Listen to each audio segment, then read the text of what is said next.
Oh, 6. Welcome to the best podcast on Team NBS Media with your host, Mark, from the Bronx, and Rick from Syracuse. The Mosque Podcast is far from your normal podcast. These New York fools love to talk shit and make fun of any and everyone. But make no mistakes about it. With over a decade in the game, they are qualified to talk that talk, unlike some of you assholes.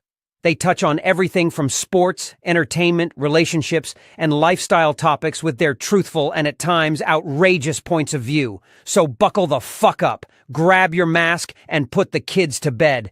It's going to be a motherfucking wild-ass ride tonight. The Mosque Podcast is now live, bitches.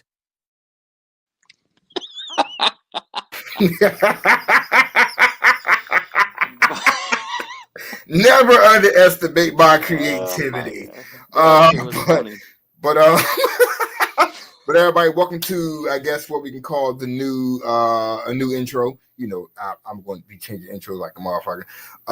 But welcome to a new episode of the Mosque Podcast. I'm your host, Mark. My co-host, Rick. Rick, what's going on, bro?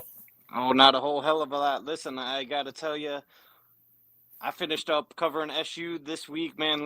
That is probably the funnest shit ever. Right? I had a good weekend. I felt like shit all weekend, but that was a great time. SU come through with a big win. I could do this all day, every day. I bet, yo. I mean, that's some of the perks that it's a good thing. You put the work in and you get to cover a team, an event. Things of that nature, like that's always a dope part of doing, what we do. Yes, sir. And, I'm so happy that you get a chance to experience it firsthand. Instead of hearing about it from somebody else that, hey, I covered this event, I covered this team, I did this, so I'm glad that you actually get a chance to experience what it's like to, cover, a collegiate team. Right, and hopefully they invite me back next year. Like I said, that was great. Nah, I'm gonna call and tell them, no, fuck that shit. Just what I'm saying.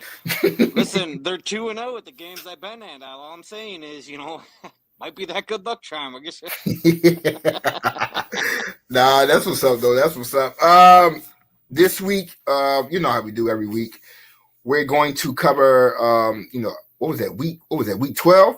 12, yep. Yeah, week 12 of the NFL. Just like every week so far, the shit has been phenomenal. This week was no different.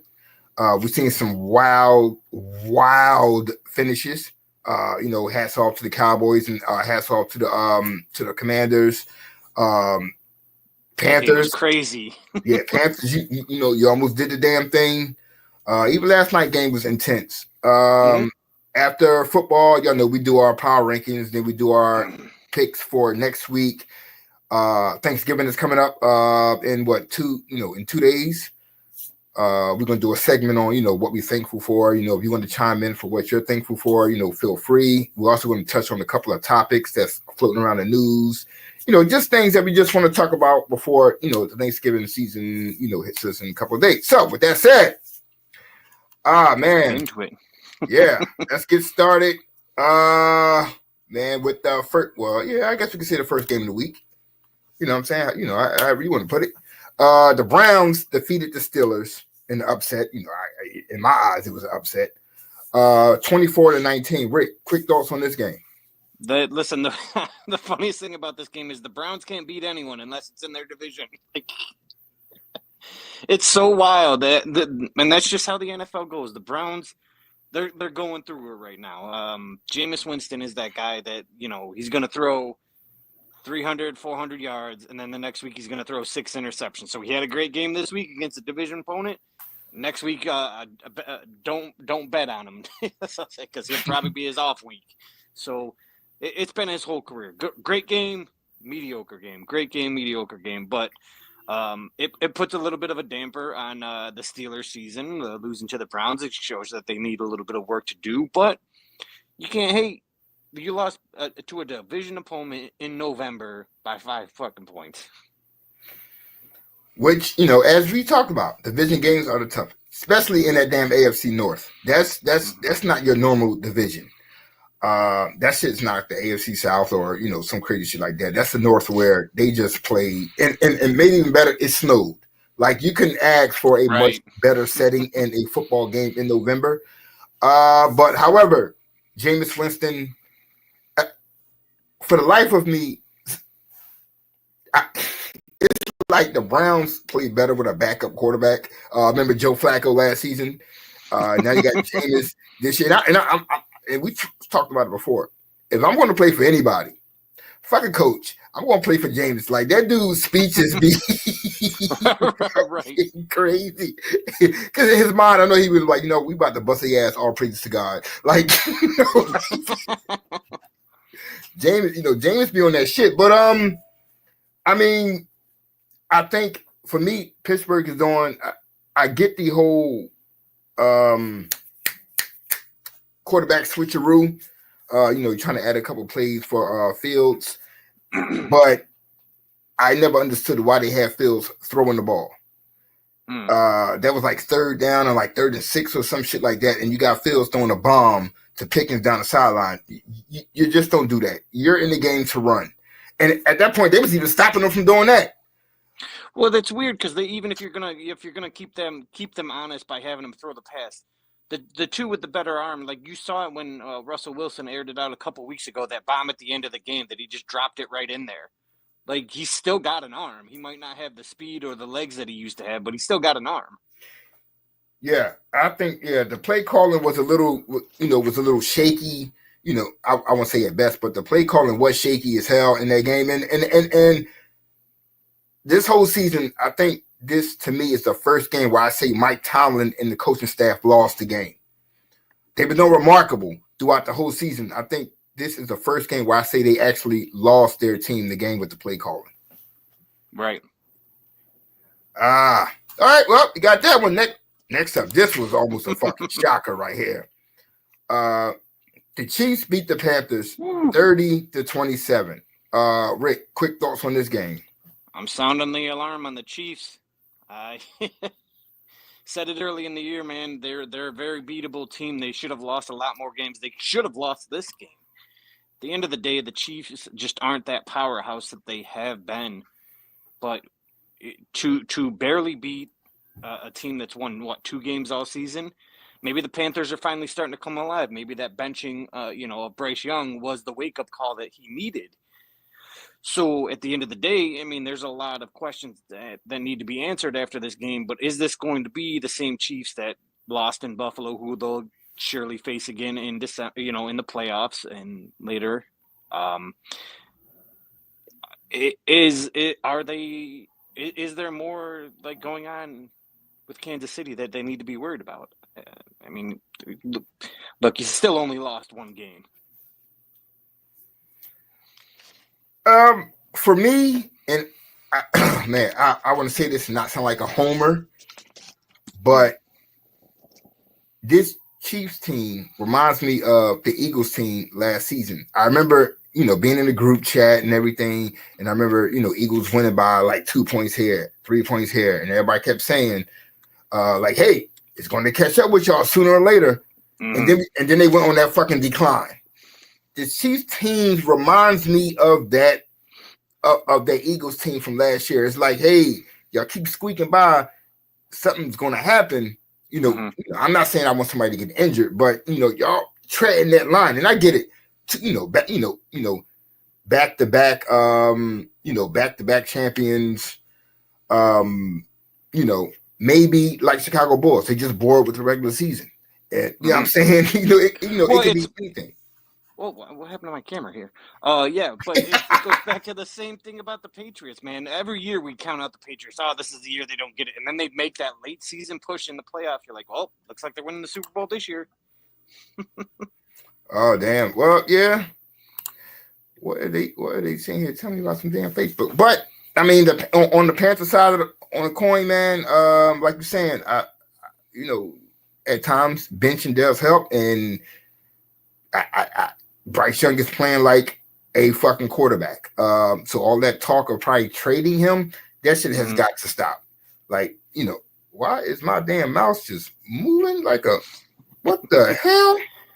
We got a haunted show this week. That was that was a little crazy right there. But the the Chiefs squeak past. This would have been a great win for Carolina, no doubt about that. Moral victories, I guess I guess is real in sports. I guess it is. But the hell, to go ahead and beat like what, a 9-1 team, that would have been a great morale booster for this young team. And then, like saying, they had Adam Thielen back this week, so I know that he helped. And the Chiefs, they rushed for like what, 100, damn, $165. Mahomes had like 30 of that shit, like on that fourth quarter run. But they're getting their running back. Chiefs are getting their running back next week. Well, Friday, because they play Black Friday. So they get their running back. They are running back this coming the Friday. running back returns, bro.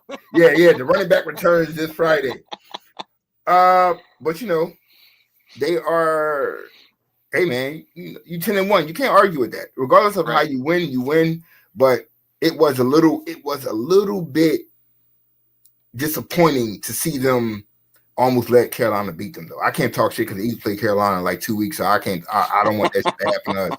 Real shit. But at the end of the day, good win by the Chiefs, man. Yeah, it's still a good win. Next up, we got the most awesome team in the world. The Eagles defeated the Rams 37-20. Rick, thoughts on this game? The Eagles I'm telling you, the Eagles are just catching steam. It's hard to count them out in a year, and it feels like Jalen Hurts is finally getting into that rhythm now. Statistically, he wasn't, he didn't have his best night, but at the end of the day, you don't have to. If you could beat a team like the Rams are a tough team to beat, and I don't care what anybody says about that. If you can beat the Rams by 17, you're doing all right. It's one of those games that it's late in the season. It's, in the same conference. It's still an NFC team. The Rams are starting to get healthy, starting to get some of their players back. You had to go in and make a statement, and I think they did. I agree. The Rams game scared me. Like the Eagles, 45 rushes, 314 yards. My issue is, I get it. The running game was working, but Jalen Hurts threw the ball 22 times. Yeah, barely. And I get it. No Devontae Smith, but I'm still waiting for Jahan Dotson. I'm waiting for that third receiver to step up because sooner or later, someone is going to stop Barkley from running the ball. It's going to happen. It can happen Sunday against Baltimore. Someone's going to stop him, and Hurts is going to have to win the game with his arm. It's just how football works. So he's going to have to do something. This 15 for 22 is good. They won. Cool, nice. But sooner or later, you're going to have to show why you're getting paid the money you're getting paid. And, hey, as an Eagles fan, I'm happy as hell about the win. Hey, who wouldn't be?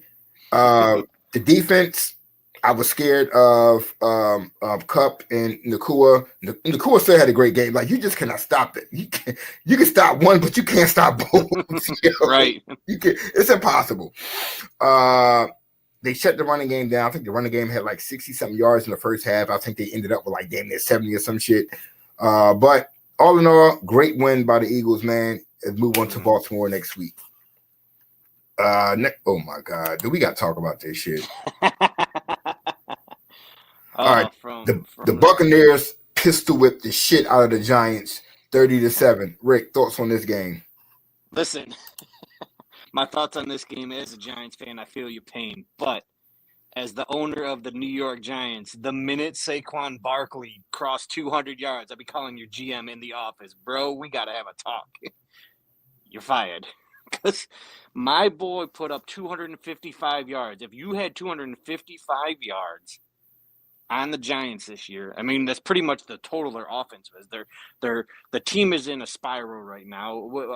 Neighbors was on there, throwing everybody under the bus. I don't know. It's got nothing to do with me. I'm only getting the ball in the second half because we're losing.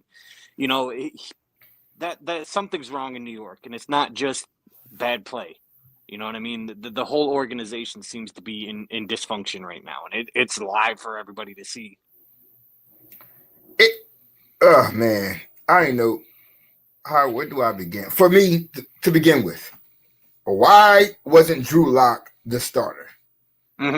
Why was and before I even say this shit, yo, Baker Mayfield got to be the coolest, funniest motherfucker in the NFL, son. For you to go and score a touchdown and then do the Tommy Gunn shit, you got to be cold, man. Yeah, you are the complete troll of the NFL, yo. Yeah, he tried to play it off. Oh, I was just trying to honor him. Yeah, the hell you were, bro. Like, see, and that's the thing. That's the difference between today's NFL and the old NFL. Because that kind of shit, you did something like that, a lineman was teeing off on you the next fucking round. Now it's like, oh, you breathe down the quarterback, you know, penalty, throw the flag. Not that I'm advocating for, you know, taking cheap shots on the guys, but that's how it used to be played. Yeah, true indeed. Giants, you know, I mean, no doubt about it, yo. Your season is over. The Buccaneers, there was a much needed win to stay in the playoff hunt. I think they're 5-7. Let me look at that. Yeah, no, 5-6. My bad. I apologize. They're 5-6. So, you know, mathematically, they're still in the hunt. Yep. You know, anything can happen. You know, injuries kind of fucked them up, you know, with the receivers being out. So, right. You know, and Mike Evans is now back.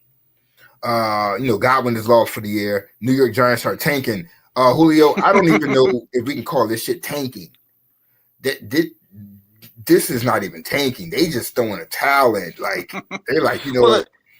It's hard to call it tanking when it's unintentional. Like, they're just bad. But no. See, and I think this shit was intentional because your number 2 is way better than Tommy Cutlers.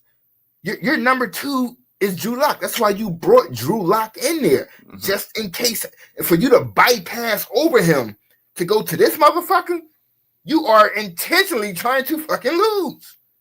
And like and like Neighbor said, why are you trying to give me the ball when it's 30-0? Right. He's like, what the fuck you want me to do? And like you said, what? It's not the quarterback. So what he's saying is, fuck you, coach. It's you, coach. That coach is done. Once Neighbor said that shit, he was done. He's fired. I'm surprised he still got a fucking job.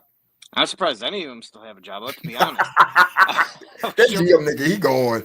Yeah, it's so funny. I was joking with a guy, my friend. One's a Giants fan and one's a Jets fan, and they're brothers. I told him, like, y'all already share a stadium. Y'all might as well just share a coach, share a GM, and just find a quarterback for each of you. Neither one of you have a complete GM or coach between the two of you. Hell, that whole stadium under keep that Jersey shit over Jersey. Like, keep that shit over there across that bridge. Nobody got time for that shit over here. But it's sad. They feel my pain because as a Dolphins fan, we've all been in that freaking situation where, like, this team ain't been good in years, man. I'm so sick of this shit. Yeah, leave the Dolphins alone. But like you said, good win by the Bucks. Giants, better luck next year, bro. You know, go find y'all some other shit. Now, this game right here, I get on that. The Cowboys defeated the Commanders in another upset, 34-26. 26. Rick, any thoughts on this game? Well, I know you got thoughts on this game. I don't remember the dude's name, but he hit the sickest fucking spin move I've ever seen, bro. On that return kick, he said, "Whoop, circle." All the way to the end zone. I was like, dude took off. Smooth. And looking at that, I'm like, wait a minute. At the same time, I'm like, damn, did he even need the spin move? But it was still dope to do, though. Right. It was perfect timing. I think it was just even if he didn't need to do it, I think it was just to throw the defender off, and it worked.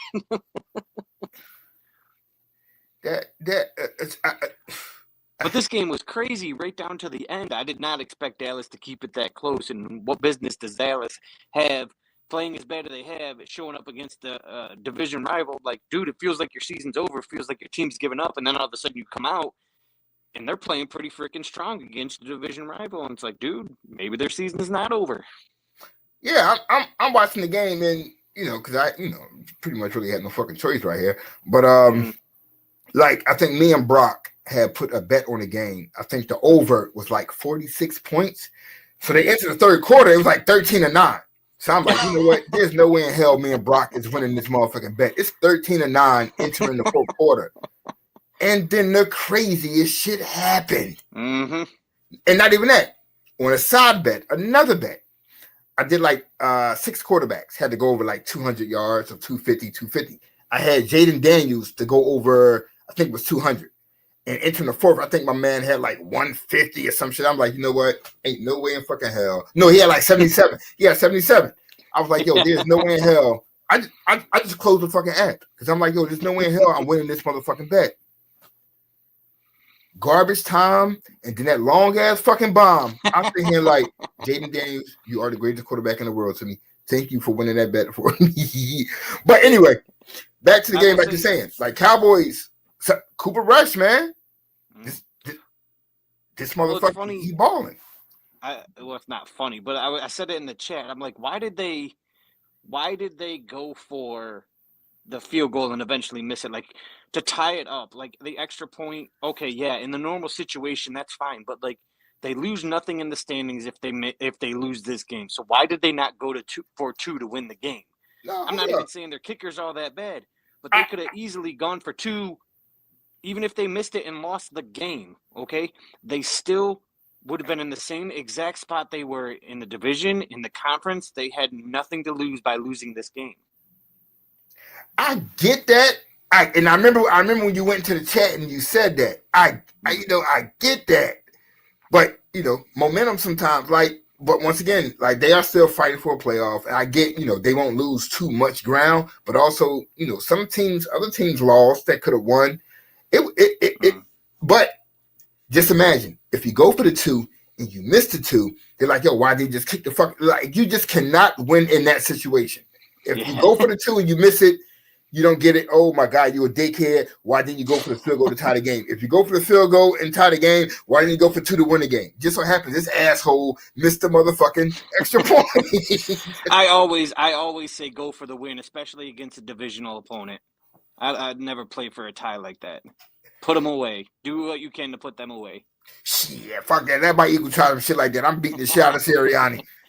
I can't afford to be giving away. Well, the Eagles can't do that because we running neck and neck with like 3 other. We can't afford to be throwing away no fucking games like that. Hell no. Go for shit. If you got the tie right there, go for that fucking tie. Play the living fucking overtime. Fuck that. Don't listen to Rick, y'all. Rick gonna get your ass fired. But at the end of the day, the Commanders is this 3 straight? I think that's 3 straight losses, right? If I'm doing 3 losses. Yep. Yeah. 3 straight losses, and the Cowboys. I'm not saying you're going to make the playoffs, but as they said in Dumb and Dumber. So you're saying there's a chance? Yeah, I'm saying so. I mean, good win by the Cowboys.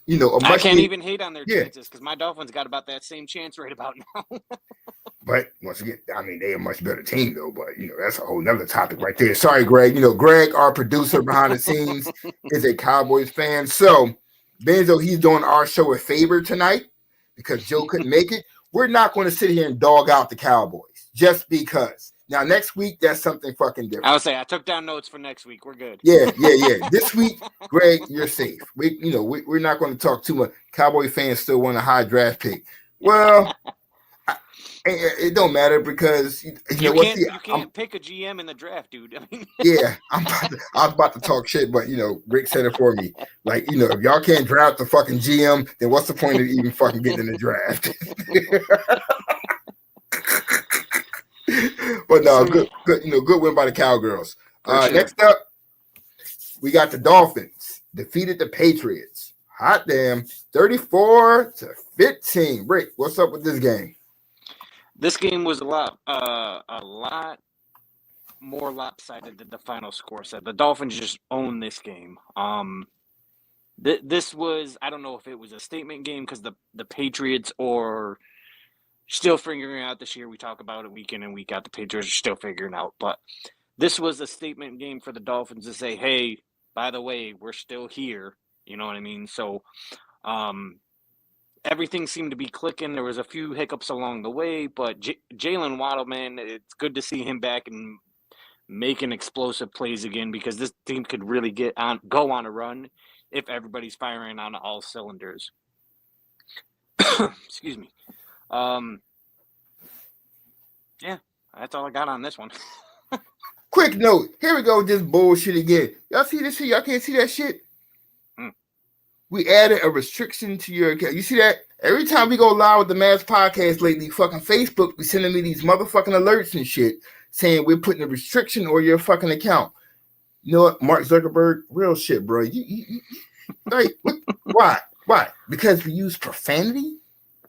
Like, nigga, do you see what be going on your app? You got videos of motherfuckers shooting other people in the fucking face. Like, really, son? Really? But that's all right. I can't go live until November 30th. I don't even know when the fuck that is. I don't even care. So that means all the Facebook people who normally watch, the video just stopped playing for them and shit. Deadass too, because like what other reason could it be? Because at the end of the day, you even change the intro, don't even have no copyrighted shit. Yeah, on there. Like what the fuck? They also, I guess Jason Mass look too much like Jason. I don't fucking know no more. I'm just done. They don't like my Captain America shield. That's the problem. First of all, and he really bugging for that shit because that's the greatest motherfucking shield in the world. But the Dolphins, man, I think this is what 3 straight with Tua, Tua back. And people will say, hey, it's against the Patriots. However, I don't know if y'all been watching the Patriots lately. Patriots are not that bad of a fucking team, especially on the defensive side of the ball. Just that, you know, like there's certain teams where a quarterback makes a difference. And we've been saying this as long as Tua been out. Like, hey, that team has been missing their cog. Tua is their cog.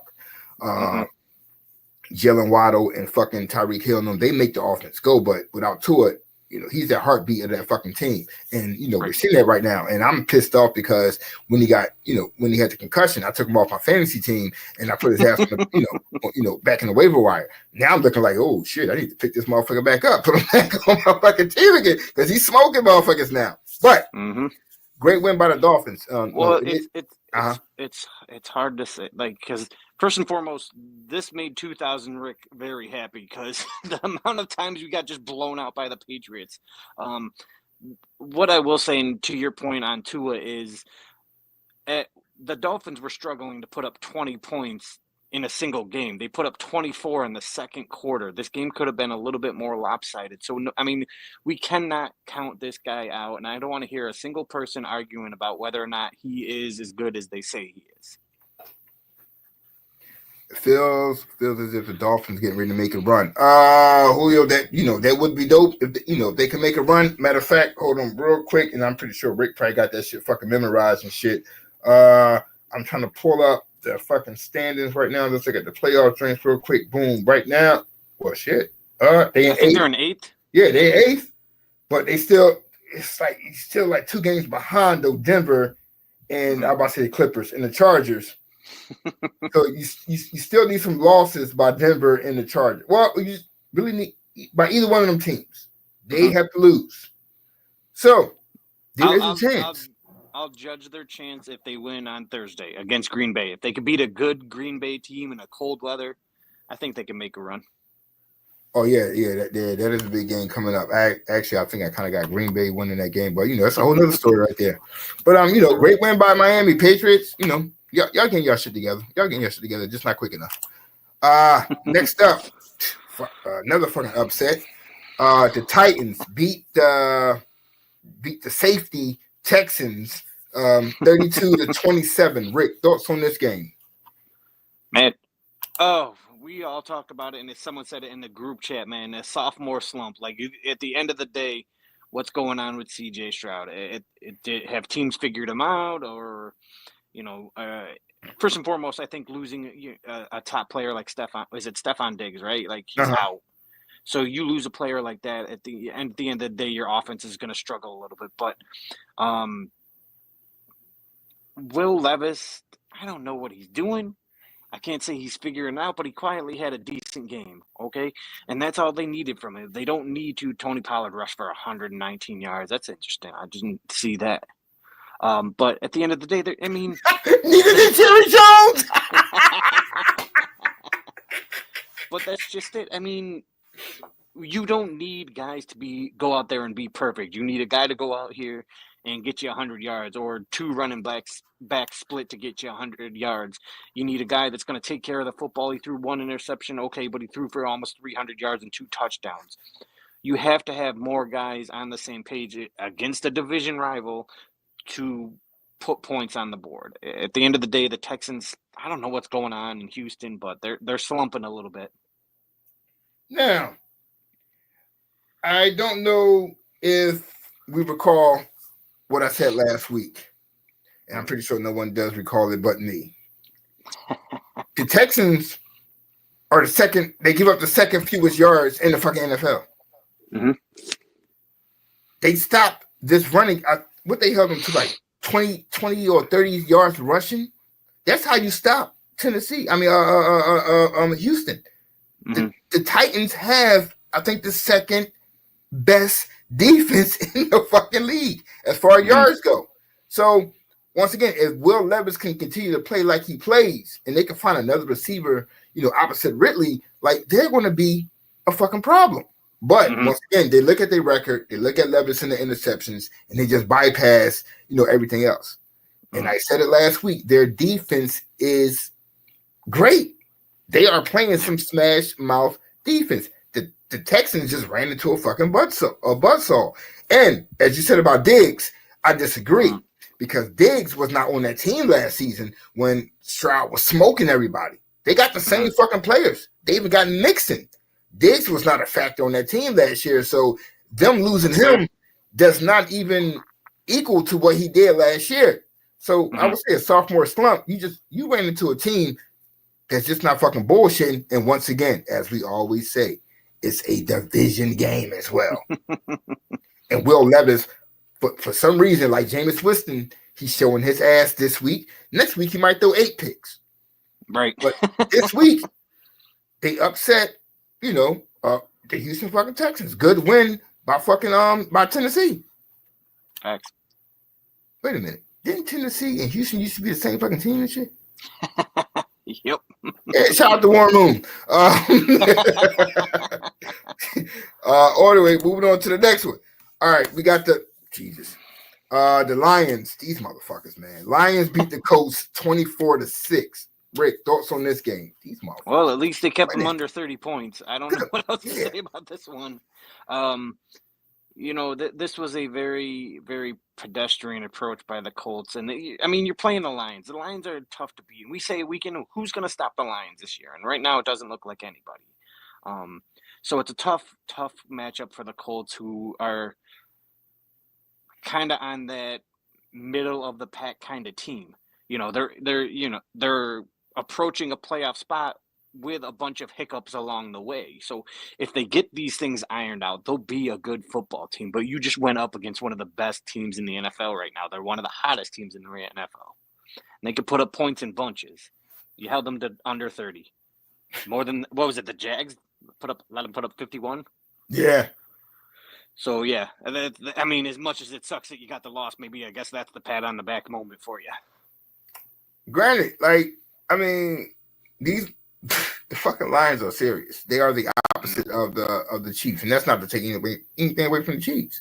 Mm-hmm. The Lions have been consistent, or like when they step on the field, it's like, damn, like you're saying, can we keep them under 30? It's really not so much can we beat them, it's just can we keep them under a certain amount of fucking points? Maybe we have a shot.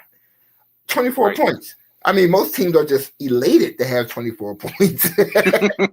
We sitting here like, damn, that was a letdown right there, yo. What the fuck? I say this, and I know we've talked about it in the past, and it's not even just saying, hey, the Lions are on a hot streak. They're just blowing people out because they're hot right now. No, the Lions right now are, in my opinion, the most complete team in football. I agree. I say this every week. Yeah, I agree. But damn, Colts, like y'all just, Richardson came back off that good game against who the fuck did they beat at the last minute? Oh, the Jets. So everybody like, hey, they come back smoking, but once again, you run into this fucking squad, Detroit. They just different, yo. Like they job is just to embarrass you, and that's what they've been doing. Great win by the fucking Lions, yo. Colts. I will say this, and everybody's getting all bent out of shape about, the Lions are running up the score. Bro, the Lions at one point won one game in what, like 2 years? Or was that the Browns? It was pretty damn close either fucking way. The Lions had their share of slumps. If Lions fans are getting excited because their team is just beating the shit out, just let them have that one. They deserve it. And the whole run up the score shit, at the end of the day, you want me to stop running up the score? Stop me. Right. Like, this is professional ball, yo. My job is to score points. Your job is to stop me from scoring points. If you can't do that, go find another fucking profession. Well, I know we say that every week, but and when you think about that logically, that's like saying, hey, man, you've got a clause in your contract where if you hit this certain incentive, you get like a couple million extra dollars. That's like saying, oh, well, you shouldn't run up the score. By the way, give up that couple $1 million by not trying to hit that incentive, not trying to get those points, not trying to get those catches. Fuck you, man. If $2 million's on the line, I'm going to do what I can for Yeah, facts. Just like, yo, stop me. If you can't stop me, shut the fuck up.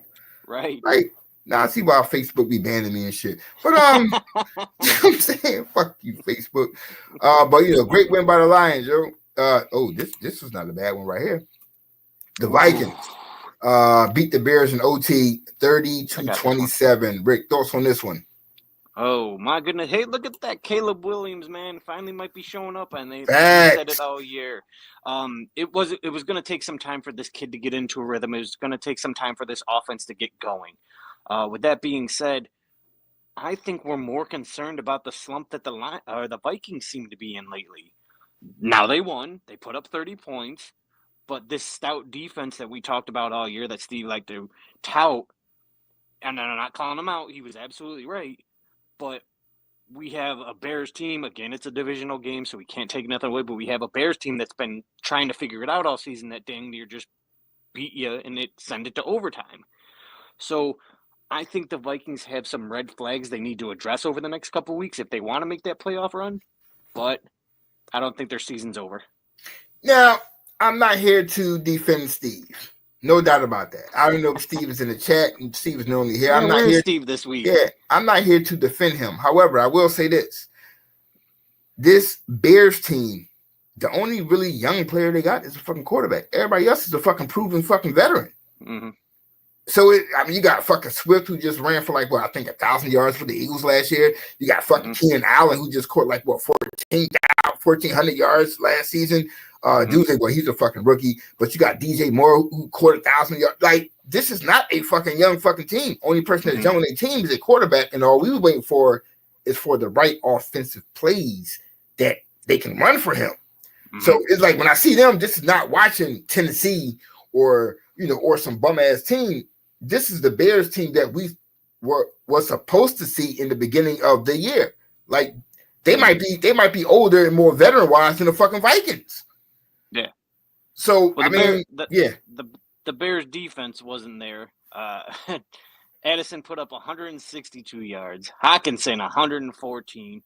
But we still got to, as much as I just called out the Vikings defense there, they still only allowed 78 yards on the ground and forced they essentially what the Vikings decided to do was to force Caleb Williams to beat them, and he stepped up. So you got to give that kid credit. Yeah, and I mean, think about it. And I once again, as far as the Vikings go, I've been saying this all year long. Once they get there, when Hockenson comes back, I don't know how many times I said that shit. Like, yo, they're going to be a complete offense. Now, Jefferson only had 2 catches. But once again, Addison over a buck, Hockenson over a buck. They kind of slowed the running game down. But when Bears, once again, the division fucking games, yo. It's just something about division games that you just cannot. It don't matter if you're fucking 10-0 or 0-10. Teams are just going to play, and Chicago is playing for their life. Well, I guess the coach is like, whoever the fuck. They playing with a purpose now. So that was great to see. But at the end of the day, that purpose was good. But the Vikings are 9-2, and no one is talking about them. Right. That's a problem. But their schedule is getting harder and harder, and I don't know, Steve. Once again, I know you in the chat. If you was in the chat, you probably be typing up a million fucking things. Burning the keyboard right now. Yeah, I'm saying keyboard probably on fire right now, son. But good win by Minnesota, man. Bears, hey, look, this is the first year for this quarterback. They're gonna get it together. Just couldn't get it together this week. Right. And y'all got some heartbreaking losses, yo. God damn. Yeah, absolutely. That's another thing. Like, yo, their losses, it ain't like they getting blown out by like 100 points. Like, you losing by 2, 3, 4, less than a touchdown. Like, it's just little fun things you just got to tweak and they'll be okay. Next up is another surprise team. Well, not when it comes to this game, but the Broncos defeated the Ravens 29-19. Rick, any thoughts on this game? Man, I'm pissed off. Man, fuck the Raiders. Yeah, she just hating because they trying to fuck over your Dolphins. I needed the Raiders to win, and the Raiders have every opportunity to win. But right now, they're one of those teams, and everybody wants to blame the coach, and they might need to bring in this guy, that guy, the next guy. At the end of the day, they don't have a quarterback. They've got a guy who is a journeyman quarterback who's bounced around from team to team, and he was a second string in any team he's been on. And then they got O'Connell. Is he done for the year? I swear he was injured. No, they got Spencer Rattler or Riddler. How the fuck this motherfucker nigga? Oh yeah. Didn't they draft that kid? Yeah, he was like a late round pick. Yeah, but at the end of the day, I mean, no, that kid came from Atlanta. I think Atlanta drafted his ass. I think maybe. All right, yeah. But yeah, at the end of the day, it just what are we doing, man?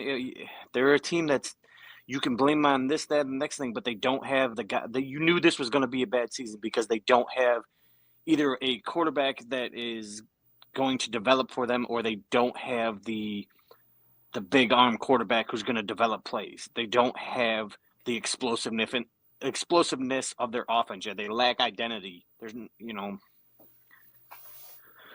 so. Once again, I got to make my prison felt. They said, hey, Bo Nix for Rookie of the Year. Mm-hmm. Rick said, hey, we do got to revisit that. Well, in our Rookie of the Year thing that we did a couple weeks ago, I had Bo Nix in that motherfucker. Bo Nix be balling. Is he the best quarterback? Like, I think during the post-game interview, one of his teammates came up, while he was talking, it was like, hey, you're the best quarterback. Like, even though he could be lying, but still, like you gotta respect that your teammates really believe that, because this kid is fucking balling. Right. Like, so I was saying, no, the comment we got to revisit that was after Daniels threw that 80-yard bomb at the end of the game. I was like, man, wait, not so fast. But yeah, the two of them, it's great to see rookie quarterbacks finally having some success, because we've gone year in and year out where they've kind of flirted with being good and then just fell right back off. So I think it's good to see two rookie quarterbacks dueling it out for, Rookie of the Year. And a shout out to Bo Nix for finally coming along. Hopefully, after, knock on wood, they have a bad loss, they don't bench him like they do every other coach has been doing.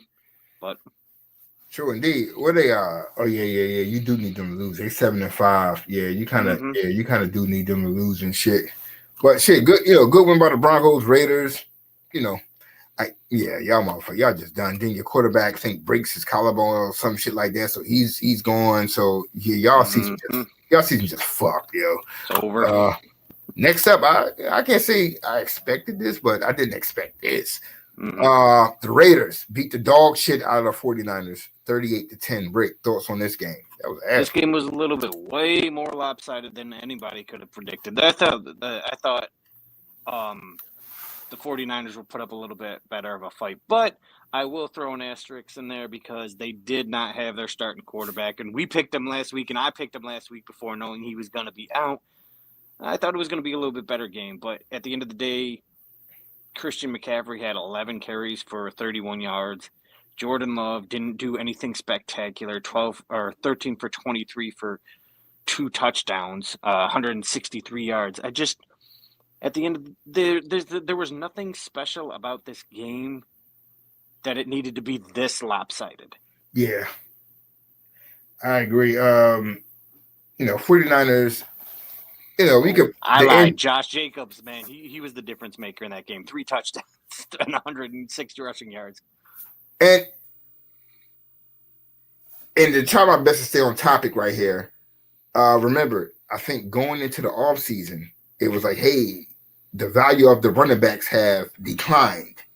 Mm-hmm. But yet, where would Green Bay be without Josh Jacobs? Where would Baltimore be without Henry? Where would the Eagles be without like these are the fucking running backs that are where would Detroit be without their running backs? Right. Like, you know what I'm saying? Remember, they would say, oh, we're not going to pay these running backs this amount of money or that amount of money because, you know, we're devaluing the running back position because, you know, two back sets and all of this shit. However, y'all got running backs up there in MVP discussions now. Mm-hmm. What Jacobs is doing for the Packers, like you don't need Love to go out and throw for 350, 400 yards no more. And the Raiders, like, once again, just let the motherfucker go. Like. Well, it's funny, and I think we had this conversation in the chat as well. Like, the NFL is cyclical. You know, teams are going to start blowing up in the passing game, and they're going to adjust. The too high safety this year has kept a lot of teams in check, and the teams that don't have running backs, you know, are kind of falling back into to that slump, and that's why so many teams are bad. And then the run game picks up again, and everybody goes out and they overdraft running backs and they pay running backs, and the running back game, you know, picks up a little bit. And then all of a sudden they start getting defensive linemen and middle linebackers who cover the run game. And every 5 to 7 years, you're going to see that change, and it just happens based on the talent level of the players coming out. I agree. Hold on. Where we at? Packers are where the hell are the Packers at in the fucking standings? 8-3. Mm-hmm. Like, yeah, I mean, after last year, you know, you sort of expected that, you know, their record would be, you know, where is that? I knew Jacobs was good. I think he just led the league in rushing like 2 years ago. But once again, you got to watch that Raiders stink off you, and you know he's found new life and you know in Green Bay. CJ Stroud hasn't been the same since Amber Rose. You know what, Julio? I'm not. I have no fucking comment on that, Julio. Julio's damn crazy, but he big facts though. But I mean, look. I ain't blaming the young boy. I mean, Amber Rose. Look, I'm beating that down too. Like real shit. I don't give a fuck, ball head or not. I don't care. Rub some baby. Like no, not no Diddy shit. Before I say, you can't even say baby oil no more. You know what I'm saying? So. I rub some hot water on that fucking head, smack that shit like a marshmallow. But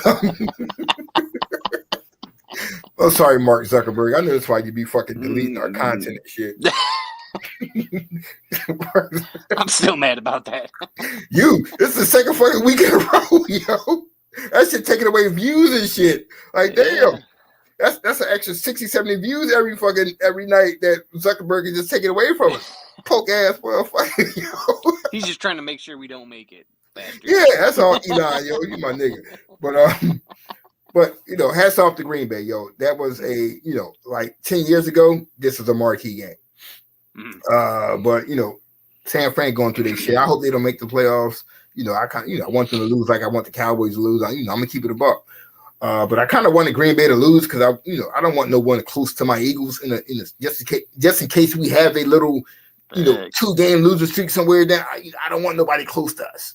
But God damn it, Green Bay. I clicked on the button that said "Ask Why" and it said copyright. Where did you copyright any the fuck? Copyright? Anyway. What the fuck? Yeah, that was original. What? You know what? I'm done. That was original shit. It was nothing. That was original fucking shit. I literally typed that shit on the computer. My motherfuckers out of my own fucking head.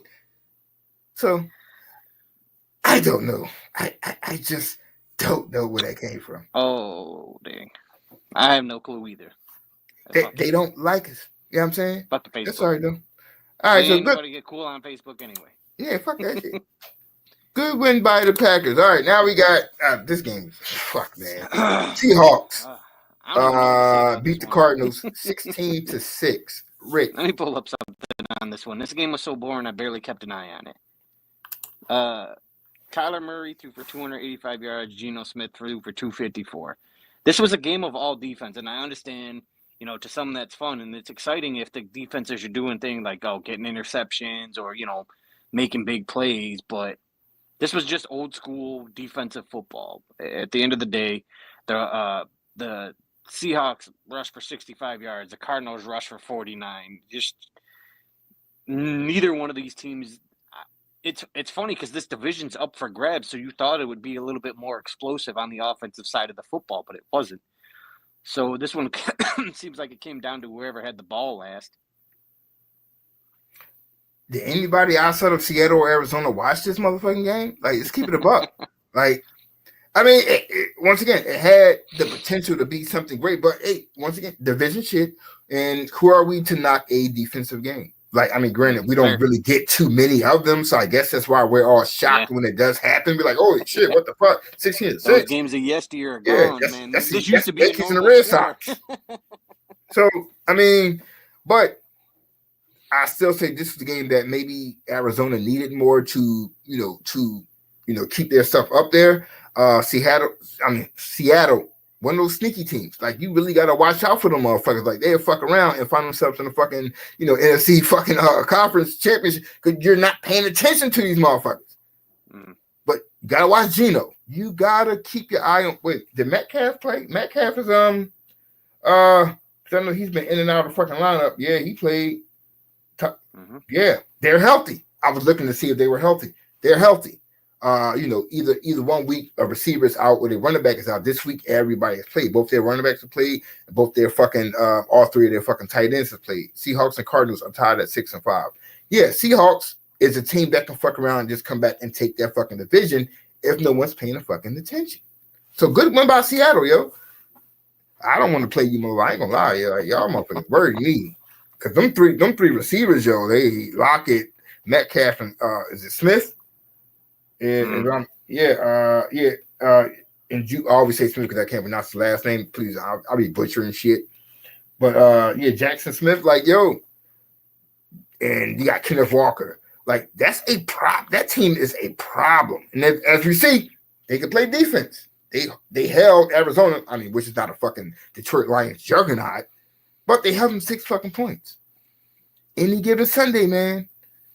But great win by Seattle. I mean, what, they are atop of they tied for the division lead, right? Mm-hmm. Well, Seattle now holds the tiebreakers, yeah, because they won the head-to-head matchup. Damn, that's a wild division. Yo, the leaders only got 6 fucking wins. Yo, even San Fran but the whole team's got only a game behind. Yeah, the Raiders. I mean, not the Raiders, the Rams. They only a game behind. Mm-hmm. Yeah, that's crazy as shit. Some asshole gonna win that fucking division. That whole that's Miami. It's gonna come down to last win of the season. Watch. Yeah, that's crazy as shit. All right, our last game of the week. Oh shit, we doing good on time. Fine, we probably can get this shit under. Man, we zipped through it. Look at that. All right. Ravens defeated the Chargers last night in the Hard Rock, or whatever fucking call that shit. Was fucking 2 teams, but fucking 2 coaches.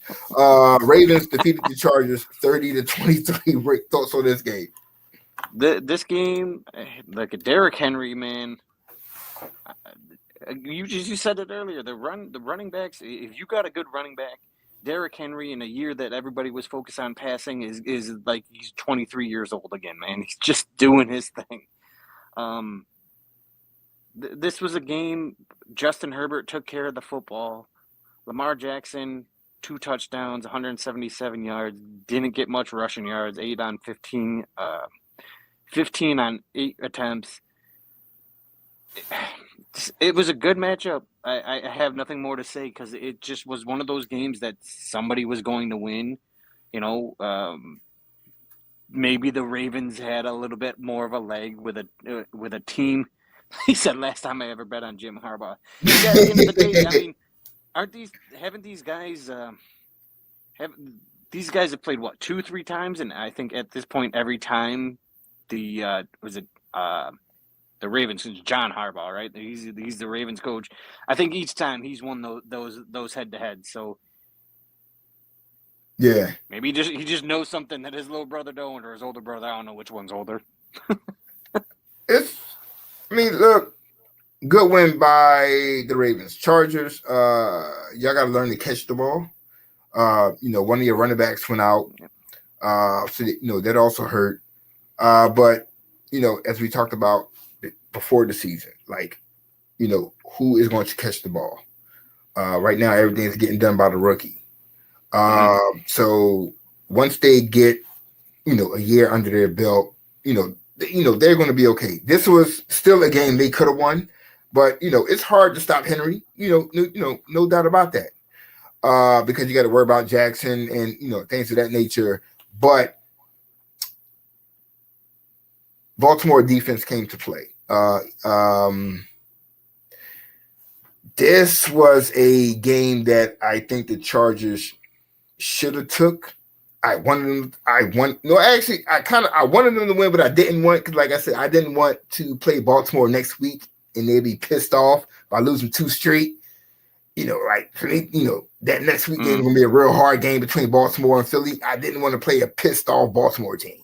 So maybe they come in a little jolly next week and we could whoop their ass, so hopefully that's the motherfucking plan. But good win by the Ravens, experienced team. But I will say this real quick. I get tired of watching sports shows, and these motherfuckers come on here and they say, "Well, hey, that was a great win. However, I can't wait to see. I'm really going to judge them on their playoffs." Look at here. I get what you're saying. I really, really, really, really, really, really do. However, you do have to play a regular season first. So stop trying to judge a motherfucker in week fucking 10 about what he's going to do in the fucking division playoffs. Let's get through the fucking regular fucking season first. At that point, what you're saying is, I'm going to give a fuck about the regular season. Then motherfucker, stop watching. Stop watching. Please. Because what is it? Week 12. So they got 6 more weeks left? So much can change and so much can happen in those 6 weeks. Yeah, so that works, but at the same time, it's just watch. Just let them play, man. Like, Lamar Jackson, but yeah, we waiting to see what Lamar Jackson does in the playoffs. Motherfucker, let them make the playoffs first. Season and shut up. Yeah, I hate that. And they all say the same shit. Oh, with Jalen Hurts or Patrick Mahomes or Josh Allen, they're doing great, but we can't wait to see what they do in the playoffs. I'm not judging them now. Yes, the fuck you are. Just let them fucking. It's like 7 more games left in the whole fucking season. That's what they always. Oh, I'm not judging, but you are, because if you're saying wait till what happens in the playoffs, you're saying they're really not that good. I'm just too much of a bitch to say that. That shit irks the shit out of me.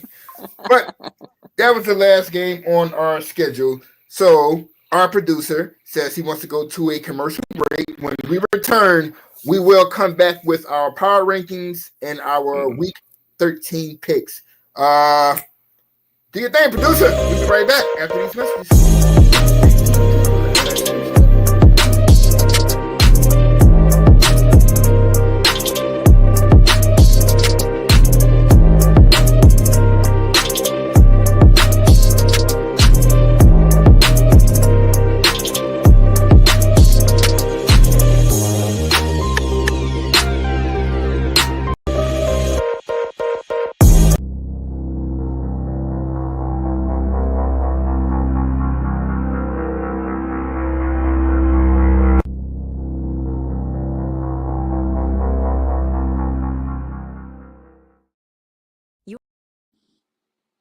You are watching Team NBS Media. We are a digital media brand covering sports, entertainment, and lifestyle, with team members all across the country.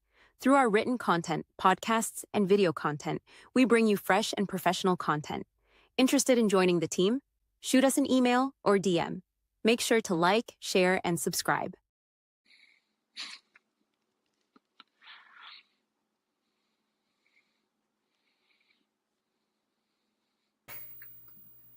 Word, and we're back. Right now, I'm even a little paranoid to play fucking commercials and shit because I don't know what's going to happen anymore. They might try to ban us for our own content, original content and shit.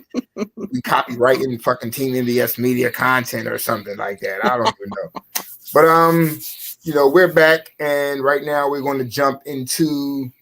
All right, every week we do our picks, right? Mm. All right, so this is where we're at so far. As we head into week fucking 13. All right. I'm a $1.18 and 62. Rick is a $1.20 and 60. Yo, I made up 3 games this week. You know what I'm saying? 3 games. Dang. I'm going to have to start picking a little better. No. I ain't gonna.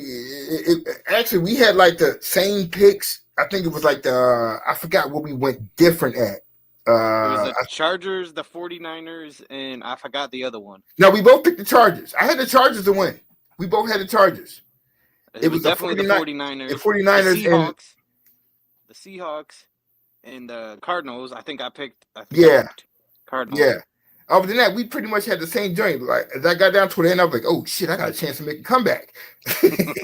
Now, this week that's coming, ooh yeah, wait till you see these motherfucking picks here. Somebody about to get dusted. On some of these picks though. Yeah, somebody damn sure about to get dusted real quick. Oh shit! Well, before we do the picks, we got to jump to quick power rankings right here. We gotta do our damn power rankings real quick. So jump to the stage and see what we got right here with my man Ricky Ray. Yes, sir. So we'll let Rick go ahead and explain his top 5 teams. The fucking NFC North can get bent right now, but especially with the Green Bay coming into town on Thursday. Well, actually, we're going to Green Bay on Thursday, but right now the NFC North might be the toughest division in the NFL. You got the Lions in there, who again are the most complete team. The Eagles are dominating their division, even though the Commanders are still in it and they're not quite running away with it just yet, but I think they're getting hot at the right moment. Buffalo is one of the lone AFC teams that is just, again, getting hot the same way the Eagles are. Green Bay, unfortunately, as much as I don't want to say they're in the top 5, they really are right now. If you break down what they're doing and where they are against the rest of the division and the rest of the league, they have a good chance right now to make a run. And the Vikings, I keep falling out of my top 5, and then next week they keep coming back and saying, "Hey, we're still here." So at the end of the day, that's until other teams have more than 5, 6, 7 wins. I got to go with the teams that have 8, 9, 10 wins. But you don't got the Chiefs up there. The Chiefs, man, I got to tell you, the Chiefs. I'm struggling with what the hell? Chiefs because again, when you almost lose to the Panthers, I can't. Do you know how hard it is to put you in the 5 when that happens? What the hell happened there? I didn't. Mm-hmm. I didn't hear anything. I'm like, what the hell? I didn't hear that. It's a haunted show this week. Like, holy shit, what the hell happened there? Okay. Well, all right. I guess I have to go talk about mine now. I didn't finish Rick shit.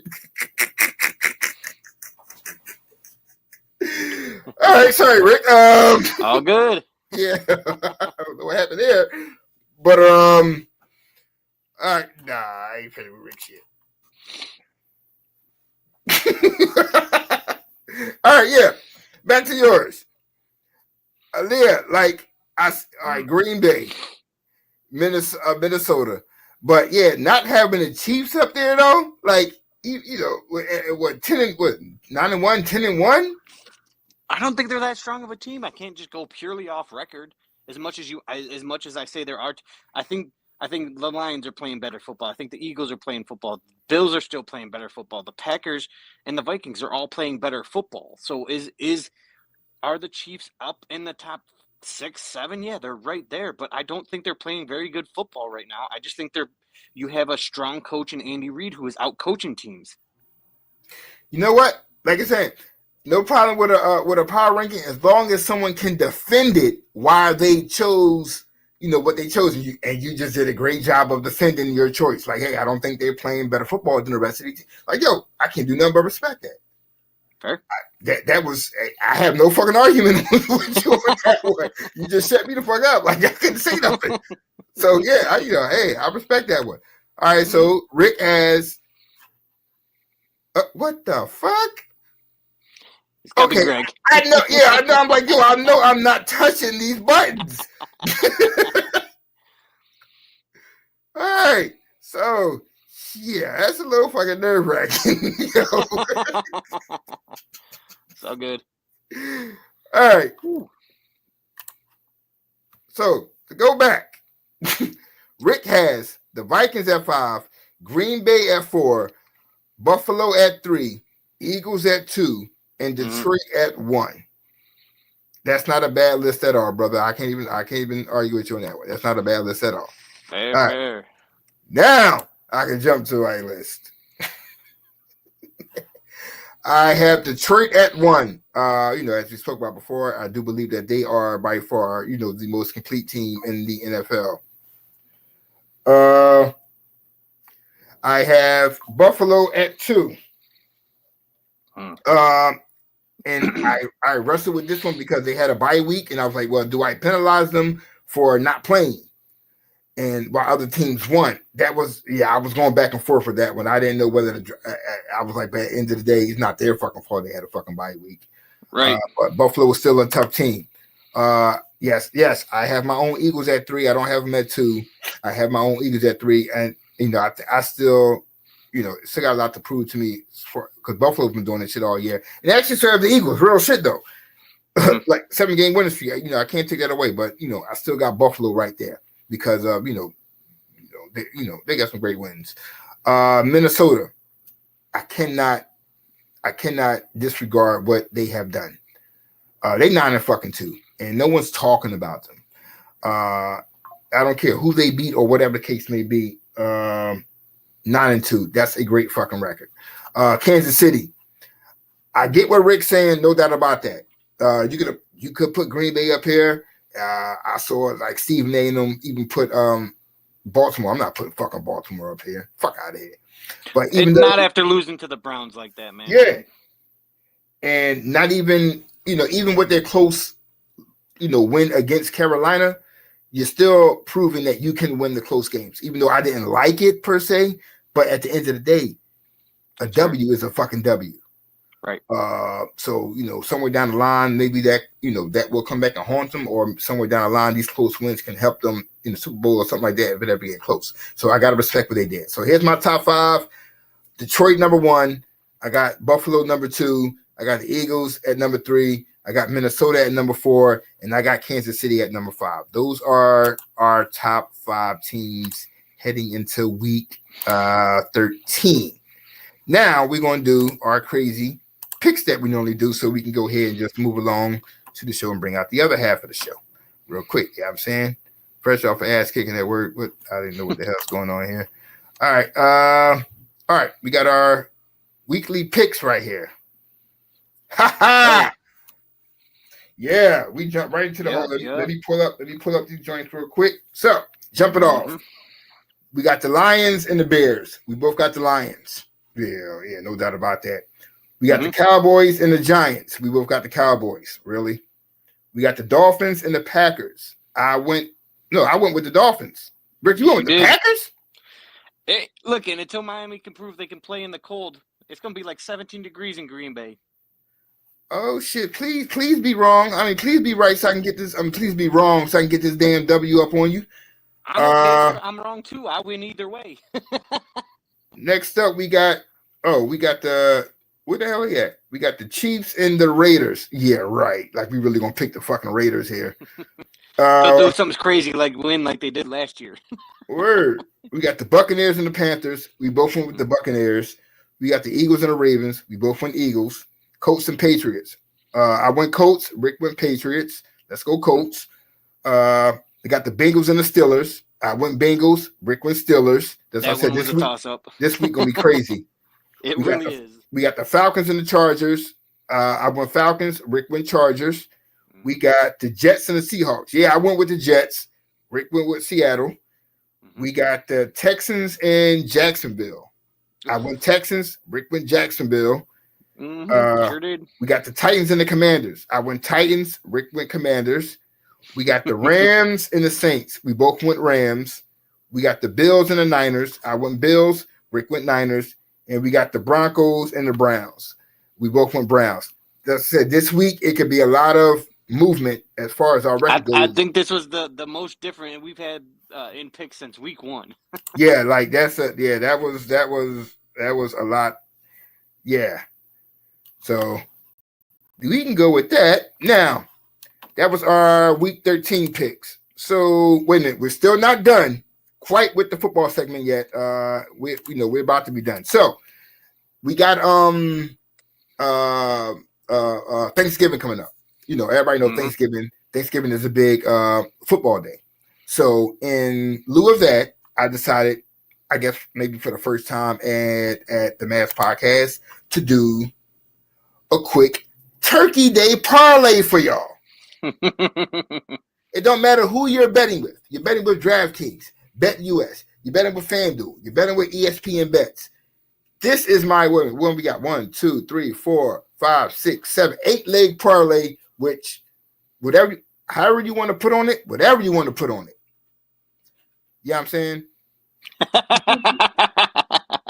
Petty ass Mark picking.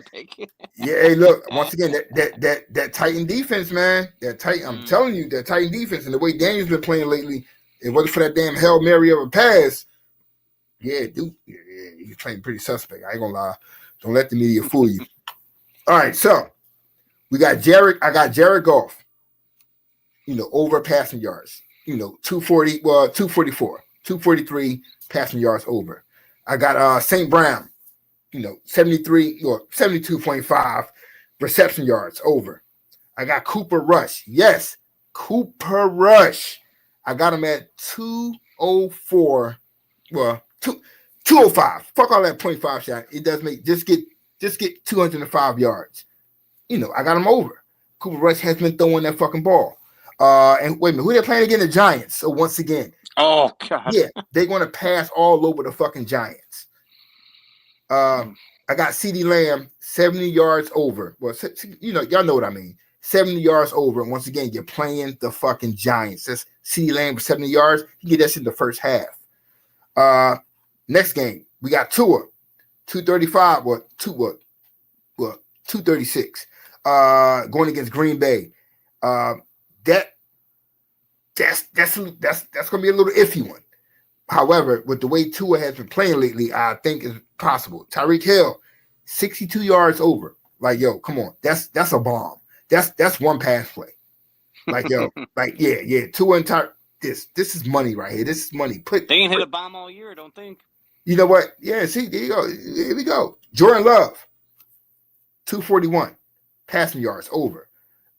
Once again, I'm not saying anything bad. And Miami does have a defense.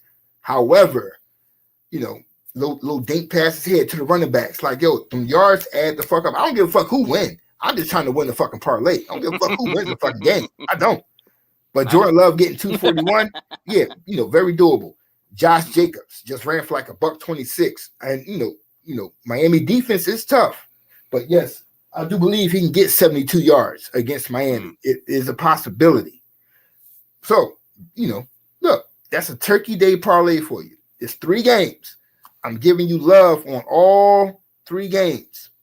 But yeah, I know y'all down there Cooper Rush shit. They're playing the fucking Giants, yo. Like, really. No, wait a minute. Yeah. They're playing the Giants.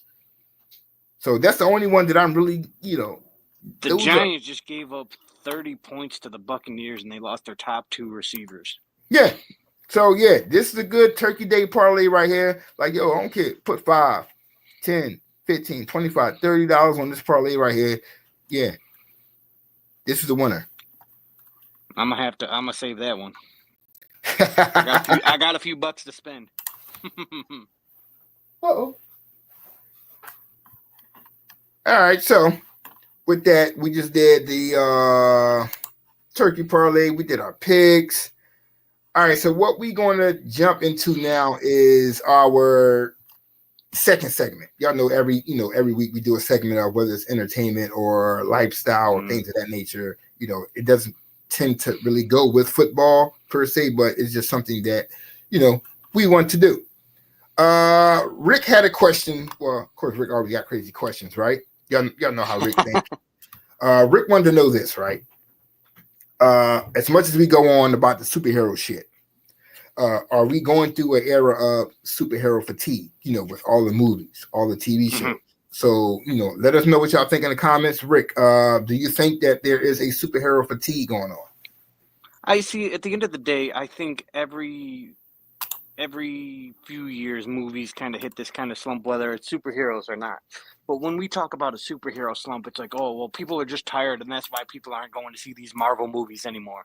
And people don't like the wokeness, and people don't like this, and people don't like that.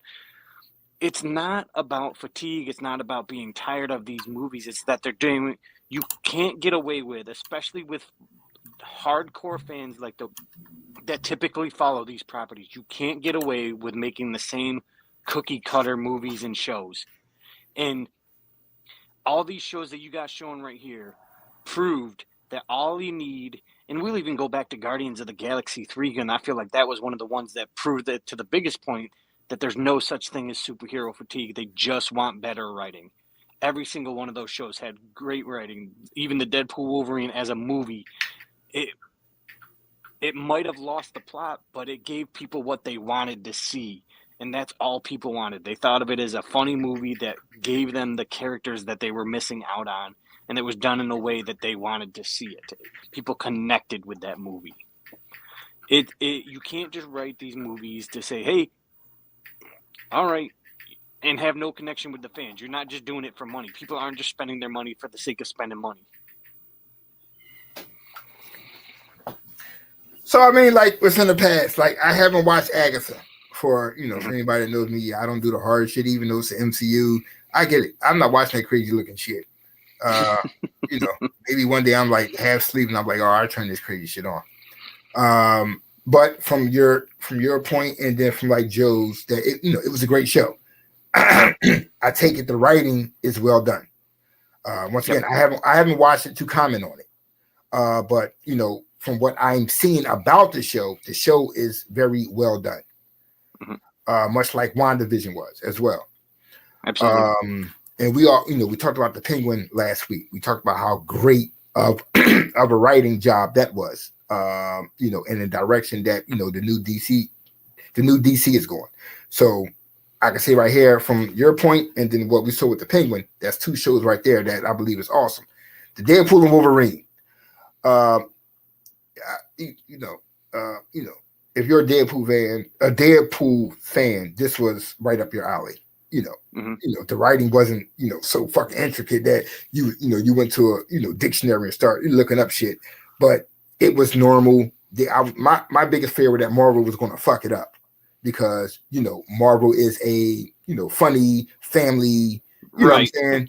Deadpool is like having a fucking porno on in the middle of Bible study. Like, it was just something different. And I know that Rick didn't have this up here. The Lois and Superman. Everybody know I'm a fucking huge Smallville fan. Smallville is the shit to me. This show is dope as shit. Because once again, we're talking about Superman and Lois for kids.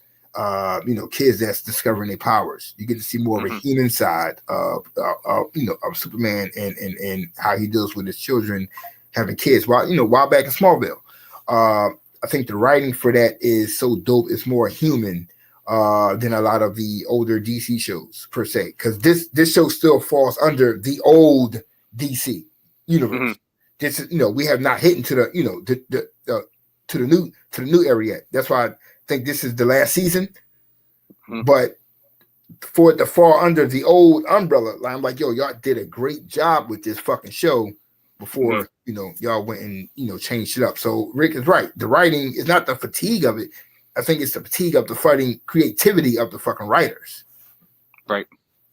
Well, I mean, that's anything these days. It seems like everybody is so quick to catch lightning in a bottle because of another show's success, or because just focus on what you fucking do best. Sell it to your fans. Give the fans what they want to see.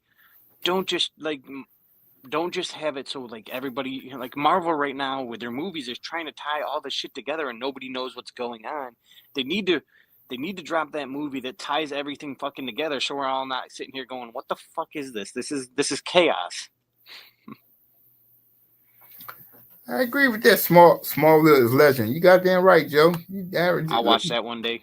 Yeah, the fact that you haven't watched it, but I can't talk shit because there's a lot of shit that you recommended that I, that I haven't watched yet and shit. So I feel you on that one. I feel you on that. Listen, I started it and then I got a few episodes in and then I fell asleep and I forgot where I left off and just never went back to it. First of all, no one falls asleep on fucking on Smallville. You know what I'm saying? I could fall asleep standing up. Facts. It's great because it doesn't rely on any of the side effects. Hey, look. Damn right. Hold on. Let's take this super T shit up. Now, I got a couple of topics, and I'm hoping Brick got some more. I got a couple of topics that's they ain't got shit doing no motherfucking people wearing the cape or a fucking hat. Some of these topics are a little personal. It may start a fucking mini war, but I'm going to say those. Yeah, work facts. I'm going to say those for kind of last. I have a 2-part topic right here. So wait a minute, where we're at? All right, check it out. Boom. Hit y'all with this, right? To know me is to know how big I am with this kind of shit right here. I love stock market for whatever reason. I don't know, because I just like money, or because there's money involved, bro. Yeah. I just like, I just like whatever the case it may be. That's another way for gambling for you. Yeah, but it's like I always tell my kids, like today is my son's birthday. Mm-hmm. So I'm and I'm like, all right, so same thing I do with with for my grandchild, like, hey, let's look into your future. Not so much of anything you want now, like any other kid, you want sneakers and clothes and cars or whatever the case may be. I wish at a certain age, maybe my mom or dad, in the ninth. Think about it like this. Bam, right here in front of us, 1986. I'm pretty sure my mom or my dad had $21 or $80, $120. No one decided to put, $100 worth of shares into Microsoft. 1986, Microsoft debuted their IPO at $21 fucking dollars. $21. 2024, a share is now worth 417. So you go from 21 to 417. Yes, it takes time. That's what stock is. Everybody want to fucking get rich stock that's going to blow up overnight. That's not how the stock market works. Unless you want to do some day trading and invest in pharmaceuticals, then by all means, knock yourself the fuck out. But you only got like a 5-hour window before that shit drops back down. However, I'm talking about the long game. The stock market ain't for you. It's for what you give your fucking kids. You want generational wealth. This is generational wealth. This is how you build the shit. I beat my kids in the head over this as much as I possibly can every time that I talk to them about this kind of shit. They worrying about buying the next motherfucking Xbox game. Nigga, I'm worrying about buying into the next Xbox. You feel what I'm saying? Like, Microsoft, once again, $21, 1986. Tesla, I don't give a fuck how you feel about Elon Musk. I really don't fucking care. But if someone told me in 2010 that somebody was going to come out with a fucking electric car, I was not thinking about stocks back then. Hey, electric car. Shit. We watched the fucking Jetsons. Electric fucking car. $17 fucking dollars. During the pandemic, Tesla, I think, was at a point where it was $1,500 per share. But of course, the market deflated some, and they lost it. But right now, today they at $352 per share. $17 to $352 in 14 years. Like, once again, nigga, in 2010, none of us had $17 fucking dollars. We went to Burger King and spit that shit on the fucking on the meal. Shit. Now, the kicker is the one in the middle. Remember, you have Blockbuster. What was that? Redbox and things of that nature. Mm-hmm. Blockbuster. Now you got this new company that's coming out that was called Netflix. Back then, it wasn't what it is now. The movies and shit came in a little red package that said Netflix on the motherfucker. It was like fucking Blockbuster through the mail. That's all it was. They barely had CD cases. Yeah, it was. That shit was in a paper fucking envelope. But once again, no one thought about it. So when the IPO debuted in 2002, $15 fucking dollars. Look at where it's at now, $868. Imagine someone saying, yo, let me take $200 and invest that shit into a company called Netflix. What I put this up there to say shit like, yo, you never fucking know. You never fucking know. Like I was telling my kids, if you want to do something, put your dreams into something that you want to see happen. Like, hey, we all know we are moving into the era of AI. AI is the new fucking phase right now. Go to fucking Google. Google companies that's coming out with new AI shit. Look them up. Do your research on it. See what's being funded, what's not being funded. See how much the IPOs are, or when the IPO is about to drop, and go drop some fucking coins because and where's Julio at? Because Julio pretty much know where I'm going with this one. Because Julio knows I'll talk about this shit all the fucking time. This is my number one and my number two fucking stocks. This is where I've been putting my money at for the past year. Joby Aviation and Archer Aviation. Joby Aviation, Archer. Think Uber that flies. You're like, oh my God, that shit sounds so fucking stupid. Yeah, so was fucking Uber when it first came out. What Joby and Archer is an air taxi service. So say I want to get to JFK.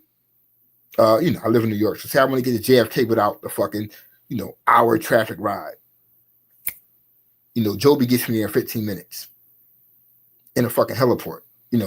Helicopter / it's like it's a flying fucking Uber. That's all the fuck it is. I think Uber debuted like at what I think $20-something when it debuted. Joby right now is at $709. Archer right now is at $604. These are the shit that I'm preaching to my kids. It's under $10 fucking dollars. Put $200, $300, $400 into this shit. Let it sit for about 10 years and see what it gets. Once again, I always say it because we lose that shit with Tesla. No one gave Tesla the shot. No one paid Tesla any mind. So, and Rick will know, and Julio will know. I come in this group every week, and I put these two things up there every week. Every week. And Julio will reshare my articles that I wrote on these and be like, hey, these two are the two big next things to blow. Don't say I didn't tell you. So don't come at me when the motherfuckers is $37 per share or $60 or $100 per share. Be like, oh my God, why did I invest? Motherfucker, I told you about this shit November 26, 2004 about Joby and fucking Archer. You want to know who's behind them? You got Delta behind them. You got Toyota behind them. You got their first flight is going to be in I want to say Dubai. Dubai is behind them. When Dubai get behind you, they throw money behind you. Both of these companies are heavily funded by well-named companies. Once again, don't come at me fucking 5 years later and be like, hey, I can't afford it. Motherfucker, I told you. I wrote the first article about them when they was both under $5. That was a year ago. So I told y'all. Yesterday, I watched both companies shoot up over 35%. Yesterday. Once again, electric, look, I can't even begin to say how much I am into, these two companies. But and then, you know what's weird? Because and as someone who has a hard time getting into stocks, because it's so. First of all, it's so risky. Second of all, it's not hard to follow. You just like to your point, you just have to. This is why I get like tech alerts and I kind of nerd out on technologies because all this stuff, all you have to do is pay attention A to where the money's coming from and who's moving what money, and B what people are in desperate need of. People are in desperate need of saving time, like air travel that can get you instead of cutting down, instead of 2 hours to the freaking airport, you're there in 15 minutes. Like you said, these are things that are like, these aren't just like kind of gimmicks. These are things that eventually, if people can, there's enough demand for it, are going to happen. Yeah, once again, everybody's not fucking perfect. Stocks fall. Shit doesn't add up to what we think. But for some reason, once again, we all grew up watching the fucking Jetsons, bruh. And we all knew at some point something was going to be flying sooner or fucking later. We all know this. Well, for any of the kids who don't know what the Jetsons is, go ask your mom and dad what the fuck the Jetsons are. Like, we all been waiting for that moment where we ain't even got to do that anymore. Just Google it. yeah, you can pull that shit up on fucking YouTube. This shit right here is nothing but a flying fucking Uber that is meant to get you from your house, or not your house, but from a landing port to the fucking airport. And I'm going to say this is the best way that I can without sounding so fucked up. For the majority of us black people, we're not going to use this shit. But for me, for the motherfuckers, those rich people who live in Manhattan, this is where they're going to make their money. Mm. So, like I said, when the shit blows up, please do not come back to me and say, "Oh my God, I should." I'm gonna say you goddamn right. When I say that, because I got stock in it, my kids got stock in it, and my grandkids have stock in this. I made sure that everybody has stock in this. If it fails, it fucking fails. But if it doesn't, I know I took that risk. The risk that I wish my mom and them would have took with a Microsoft, with a fucking Google, with a fucking Amazon. I don't want my kids to say, "Hey, in 2024, why didn't my dad take this risk on such and such fucking companies?" And that's just these two. Nigga, I'm invested in 50 fucking companies because I love the stock market. Plain and simple. I love the stock market. I sit here all day and look for companies to invest in. I do my research.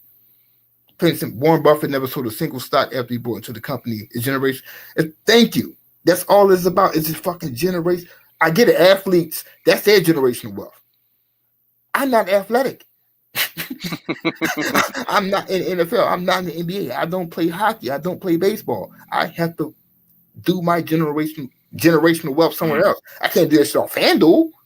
You ain't gonna make any money off Facebook. We keep getting banned.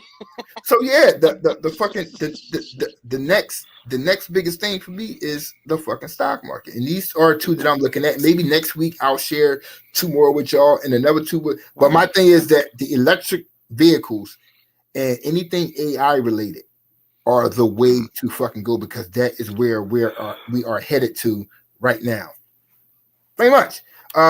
I know I got something else to talk about, but I want to go back to Rick to see if Rick got anything else that he want to talk about, because I got other shit like I ain't playing. What?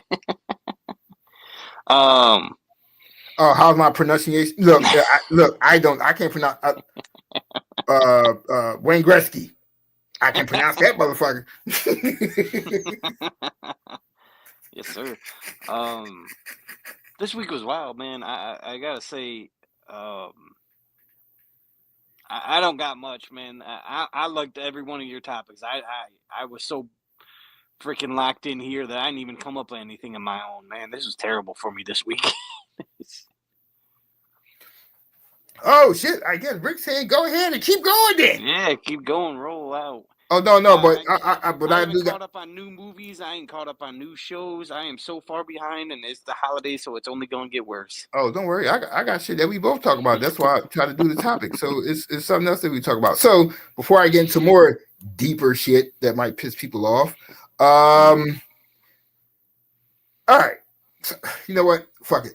Let's talk some football real quick. So, Okay. With everything that's going on, this guy named is a top talking point as far as coach vacancies, or even because none of these vacancies has happened yet, but we pretty much know they're going to happen. Right. So it's like, where will Deion be next season? Back at Colorado. We pretty much know Doug Peterson is probably out in Jacksonville. Mm-hmm. Mike McCarthy, we're not going to listen to Greg. You know, Greg probably want his ass going anyway. Mike McCarthy still in Dallas. The Raiders, I don't know. That Antonio Pierce shit, I think the experiment might be over. Who knows about that one? The Giants, they have not fired their coach yet, but it's like you can sense that shit is coming. And then we got the Jets. They don't really have a coach. They got an interim coach. He ain't doing too motherfucking good. So, Rick, where do you think Deion will be? I mean, it don't even have to be either one of these teams. Do you think he's going to stay at Colorado or go somewhere else? I think Deion stays put. I had this conversation with someone the other day, and it's absolutely true. When it comes to coaching football, the guy knows football, and I'm not going to say he doesn't, but can he make the leap to the NFL? And that's where the question mark is, because at the end of the day, when you're coaching in the college game and coaching in the NFL game are two totally different things. How many guys have made it big in the college world that didn't do much in the NFL? And these were established college coaches coaching at big schools. Your boy Chip Kelly was one of them, and we'll just leave it there. At the end of the day, mention that name in my presence. But at the end of the day, does Deion have the football knowledge? Yes. Does he have the charisma to motivate? Yes. But he also has a very big personality, which works great in college football where you're a kid who's looking to make a name for himself. You're playing with a legend of the NFL. You're going to go to the NFL and you're going to get guys who are legends in their own mind and have made the big bucks and have made just as much of a name for themselves. Are they going to fall for the same old thing? Are they going to listen to him? Are they going to respect him when he starts getting the ego about him? Will it be another, failed college experiment that transitioned to the NFL? And I think he's better off staying where he is in college football. And I think right now he's got it made in Colorado. Like for me, the reason I wanted that question answered is because I'm with you. I think that college football needs Deion more than they want to admit it. Yes. I'll say that because, okay, you know what? Fuck it. All right. So I got selected today to cover the Heisman. And one of my things was, thank you. One of my things was I wanted to ask, I wanted to talk to Travis Hunter. I mean, I'm pretty sure Cam Ward or whoever the fuck else is going to be there. But for me, the Deion approach is a little bit more personal because of the HBCU, and someone who has attended an HBCU. To hear it on the news and to see it firsthand is different. Like, think about this. Would Travis and Shedeur be up for the first or second pick in NFL draft or Heisman if they were still at Jackson State? So, we always get told, like, hey, HBCU, y'all are here, but like the power schools are here. You're not good enough. So Deion coming to Colorado and taking them two with him, it was always a question of, hey, fuck it, go show and prove. And what have they done? They have shown and proved. You got two players. One is his son. That's going to be, both of these players going to be a top 5 or top 10 pick in the next year's draft coming up. One could possibly win a fucking Heisman. These are HBCU players who were told you're not good enough. Well, Travis was pretty much to go play at a power school. Mm-hmm. That's why we need people like Deion. Like I want Deion to be like a Nick Saban was at Alabama, or like Kirby Smart is over at fucking Georgia. I want that for fucking Deion. I don't want you to run to the NFL. And like the reason people are coming to your school is because these kids look at you as a father figure. Mm-hmm. Like exactly. Like when he left Travis, because you know what? I'm going to Florida State. Like I don't want to go to no fucking Jackson State. I want to go to Florida State. So like, dude, that's why I don't want him to get a Dallas job. But I guess everybody wants Deion to go to the next level. But dude, put down these this is Boulder, Colorado. We're talking about. Like, you know what I'm saying? The snow is not the only thing that's mainly white in that town. Like, this is Boulder, Colorado. Like, dude, this is like Deion going to Alabama, and changing it. Like, he changed the complete culture of not that school, that whole fucking city. Mm-hmm. Like, stay 10, 15 years, build something there. That's why I want him, to stay where the fuck he is at. I want him to build a culture. It's so wild, and I say this because the way that professional sports are working these days is fucking just ridiculous. It's so quick their teams are so desperate to find people that after 1-2 good seasons, they're ready to back the Brinks truck up to the guy who's hot right then and there. But I think Adam Gase showed a lot of people that you can't just throw money at some guy who knows what he's doing and it'll work out.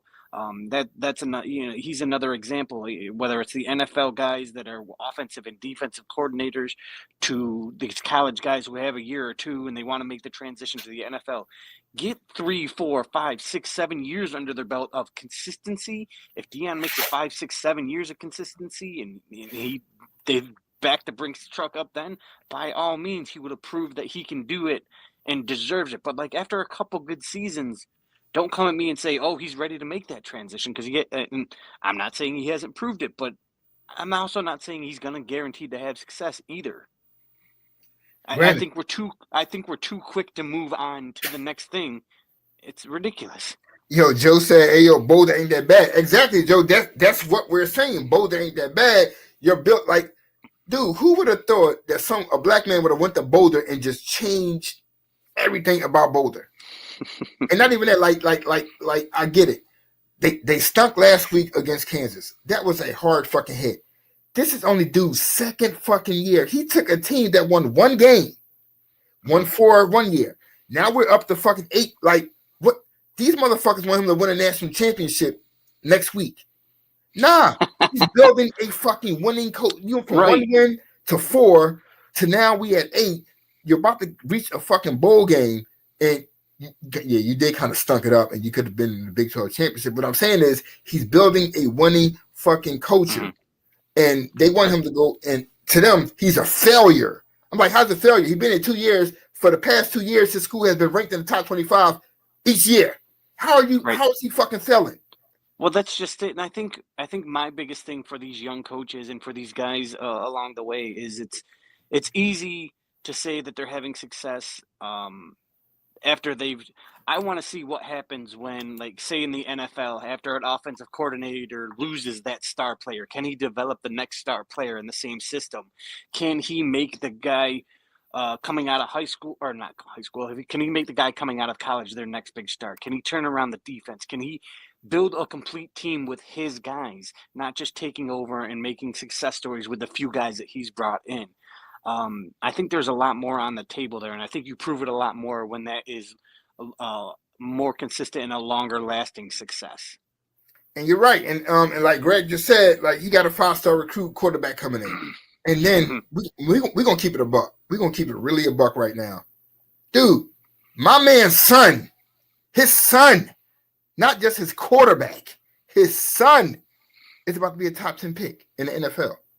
Mhm. Like we all know that Shador is his son or whatever the case may be.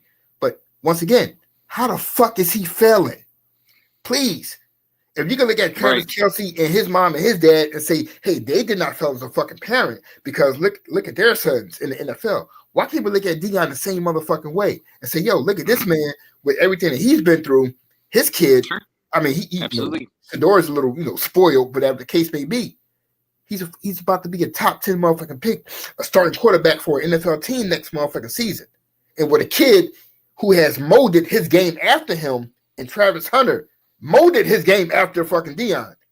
But should, in my opinion, win the Heisman and should be the number 1 pick in the fucking draft next year. So how the fuck is he failing? Tell me how he's failing. Because he hasn't won a national championship yet? It's so bizarre. It's so bizarre. And I say that again, at every fucking level, they do that shit. Like let's say for these rookie quarterbacks, and we talked about it in the chat room the other day. There's no plan for these guys. You expect these guys that come in and the worst team in the fucking NFL. They go to a team and you expect them to win the Super Bowl within their first 2 fucking years and have it all figured out in their first 2 years. And if they don't, they get benched. How the hell do you have an entire team turned around in 2 years? You cannot overhaul a 53-man roster in 2 years. Just the same as you can't build an entire college program in just 2 fucking years. You know how that shit go to fucking media, man. But I come from, we part of the media too. We do be talking big shit though. we do be talking big shit though. I ain't gonna front. Right.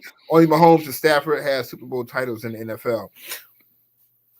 You know what, Greg? You got a point there. I can't even argue with that one. All right. So I think I got 2 more topics left, and then oh shit, time is moving. All right, which way do I want to go with this one first? All right, once again, like I said, with this shit right here, I ain't trying to offend no motherfucking body. However, it's just questions that was asked to me that I'm just asking to the public. But I do have a feeling about this. So the first one, bam. Woo. Will we ever see a fucking female president? Rick, what do you think? I think this is the closest you've come. I think there was a lot of divide this year. I think it'll happen. Will it happen, before we're old, while we're still young enough to remember? That's left to be seen. But it's tough. I don't know. I think But let me see. I'm trying to approach this from the right angle.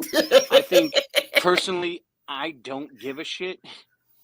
Whoever, at the end of the day, gives me and my family the best opportunity at success and living a good life, that's who I'm voting for. I don't give a fuck, black, white, woman, man. I don't give a shit. Just let me be able to build my wealth and build my funds and live my life without freaking struggling every day.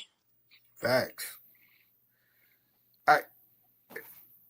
The reason I got their votes up here is because I want you to think about this. 2016, Hillary Clinton ran. She got 65 million votes and lost. 2024, Kamala Harris ran. She got 74 million fucking votes and fucking lost. Now, the next graphic that I'm going to show is really going to, well, in my eyes, kind of break shit down. I think sometimes my mind works a little quicker than how I be really thinking about shit. So yeah, this one's a little bit more detailed. Yeah, y'all can tell I did some work with this motherfucker. All right, so once again, take 2016. We got Hillary, right? The black woman vote. Black woman vote. She got 98% of the black female vote. Kamala Harris in 2024 got 92% of the black women vote. Now, how the fuck does a white woman get more votes from the black woman than the actual black woman? Who was Hillary then that Kamala that they could? Once again, you still got 92%. That's not but still, that's a 6% drop off. Well, you also got to remember that 8-year span, it gets more challenging because in that 8-year span, you have 8 years of people being qualified to vote. You know what I mean? So I know there's a 2020 election in there as well. So let's even shoot the 4 years. The percentages are going to be skewed a little bit. Do I think, just on the amount of people that were added to the voting pool, what's Gen Z got added to the voting pool this year, and there's a bunch of those. Them Gen Z motherfuckers. And that's where I think people lost. I think a lot more people could have voted for Clinton. I don't think it had anything to do with Harris herself, but I think a lot more people voted for Clinton because at the end of the day, people thought, oh, we knew Bill Clinton. Yeah, we know. Exactly. I think the name alone kind of resonated with people. So it was like, oh, well, he was okay, so maybe we'll vote for her. I think Harris stood on her own, so it was a little bit more of a challenge for her. But I think that has a lot to do with it. So then, it's like I look at, like Trump. So I had a friend ask me the other day. That's what made me think about the question. It's like, oh, where do you think we lost the election at?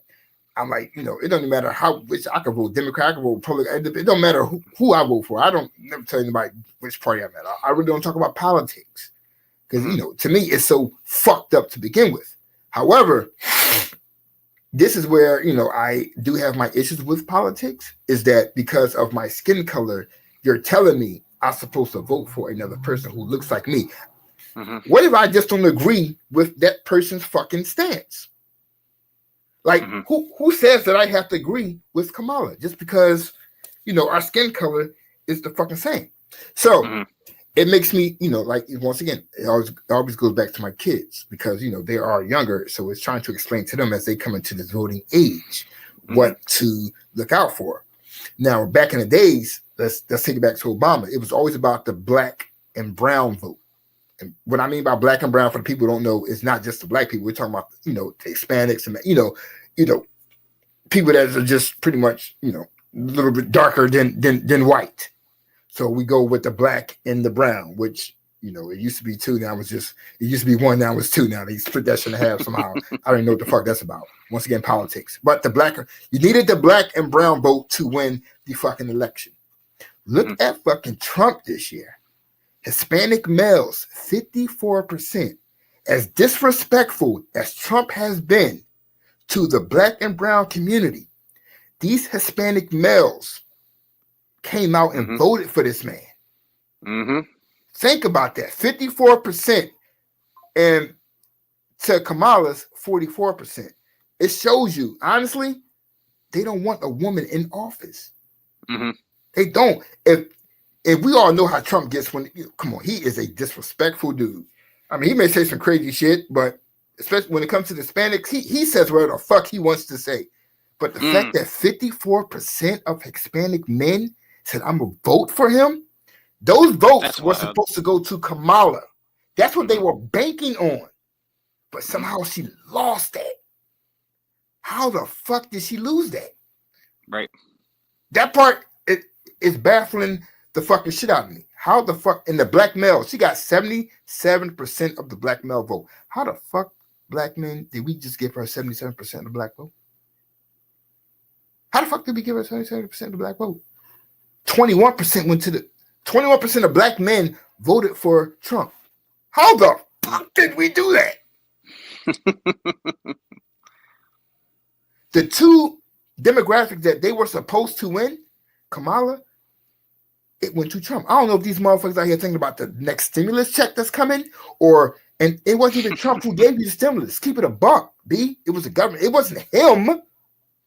That was money already set in place. That wasn't him. So please stop thanking Trump for giving you a stimulus check because he did not fucking give it to you. I just not understand. Like, you look at Hillary in 2016, Hispanic women, 67% of the vote. Kamala, 58% of the fucking Hispanic women vote. Hispanic male, 44%. Hispanic male for Hillary, 65%. Back then, I think, like you said, they were more inclined to look at the female president because if you got Hillary in there, more than likely, guess what? Bill is coming right with her. Mm-hmm. So, we were, black people, we love Bill. Bill smoked weed. Bill got hair in the Oval Office. Like, Bill went and moved to motherfucking Harlem. Like, black people love Bill. So you vote Hillary in, Bill's coming with her. Kamala, it was a little different. Well, see, here's the thing, and she was kind of always up against the wall because at the end of the day, her campaign was 2 months. He didn't pull out of the freaking race until like the last fucking minute. So how do you establish that fan base in a 2-month period? By all means, she did her goddamn best. She did her best. But these guys campaign for a full year of the election because they need these results, and you can, at the end of the day, blame Joe Biden for trying to stick it out as long as he did because he did not give her a fair shot at getting, at building that fan base. And then what I look at, and people could joke me, and I'm say it all the time. You weren't about motherfucking Pennsylvania, California. I mean, granted, which are key states. You have to worry about them because their electoral votes are so fucking high. But you can't keep fucking ignoring fucking Idaho and Wisconsin. You can't ignore the states that got 3 electoral votes, 4 electoral, 5 electoral votes, because at the end of the day, guess what? They add the fuck up. Right. You got fucking 30 fucking states that you're not paying attention to because they're not important. Fuck their little 3 electoral votes, nigga. That's 30. That's 30. Yeah, that's 3 electoral states in 10 states. That's 30 electoral votes right there. You just ignored because you feel as though you didn't want to campaign there. Why you got motherfucking Trump like, let's hop on a bus, let's hop on a jet, motherfucker, let's go to Montana. Let me get them motherfucking 4 electoral votes. Like, that's the shit that you really do got to think about sometimes when you're running. And then another thing is, what's the one thing you have not seen the Republicans do? They have not put a woman up there yet. Mm-hmm.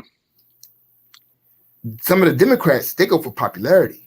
The Republicans, they going for strategy. They're not putting a woman up there because they know ain't nobody voting.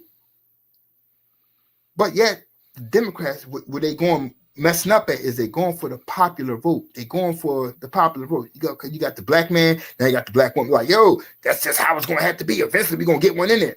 Bruh, sometimes you got to think. You have to fucking think some fucking time. The Republicans have not put a female candidate up there yet. So Democrats have put 2 up there. Put 2. Mm-hmm. So, like, dude, I get it. I love to see a black female president. I love to see a woman fucking president. I never thought I would live to see a black president, but I live to see that. I would love to see a woman president. Got nothing to do with her fucking skin color. I don't give a fuck if she was fucking green like fucking Kamala. I don't care. I really don't care. Mm-hmm. That's just at the end of the day. I'm so sick of arguing with people about this shit too. Because at the end of the day, I don't care. Well, woman, male, skin color, fucking even political party. I don't fucking care. Who gives me the best opportunity to succeed? Facts. But once again, they look at us and think, hey, whether you or whether me, we got to vote like our skin looks. Mm-hmm. Like, nah, you're not going to put me in a fucking box that's going to tell me what I fucking have to do just because someone fucking looks like me. No. Are you for me? Just because you look like me don't mean you fucking for me. That's the same shit with my family. Just because you look like me, we got the same blood. That don't mean we got to get along. We got to get along, bro. Because we was born into the same fucking family. Nah, so when it comes to the politics shit, I hear what I see what you look like, but I've got to know what the fuck you stand for. If you ain't standing for shit, right? Kiss my ass, B. and another note, and Zuckerberg, if you listening with your motherfucking Facebook banning ass, I ain't voting for you, bro. I don't fuck with you. I don't care. Fuck you, Zuckerberg. I ain't see Elon kick us off. You know what I'm saying? Elon, you cool with me. Yeah, you cool with me, nigga. Like, you ain't kick us off. I'm cool with Elon. Look, hey, hold. Look at Greg down there. Hey, can you put Greg over with his... Hey, yeah, have you ever seen Greg? Yeah, I think y'all seen Greg on the Mass podcast and shit, right? Greg got the whole, Karate Kid shit in the background. Like, hey, y'all see Greg right there. Yeah, there I am. Hold on. Y'all got, for everybody that know, Joe, could not make the producing for the show tonight. So Greg decided to come on and produce the show. So Greg has been in the background all night long. As you see, you got the Karate Kid, in the back. That shit still bugs me the fuck out. I don't know how he did that shit. I need to put that shit up there too, though. That shit is dope. I got a bunch of fucking hip hop records and it's just a photo that you set on settings and that's it. Shit. But I just wanted to pull you on real quick, to tell you thank you for providing your time, your free time, and come on and producing the show for us tonight, brother. Not a problem at all, my friend. Not a problem at all. I was the guy who was switching back and forth. Yeah, I was saying, talking like, yo, why the fuck is this shit moving? Like, what the fuck happened here? I was like, yo, I ain't touched nothing. But hey, that's just what a producer does. Is he's supposed to, keep you guys moving and carry on with the topic, and away you go. See? Nah, but you also gotta know, like, hey, if I'm still talking about the topic, you can't push me off the topic. Because I thought you were finished at that point, and then we rambled over. Oh no, we rambled on. And then you went another 3-4 minutes.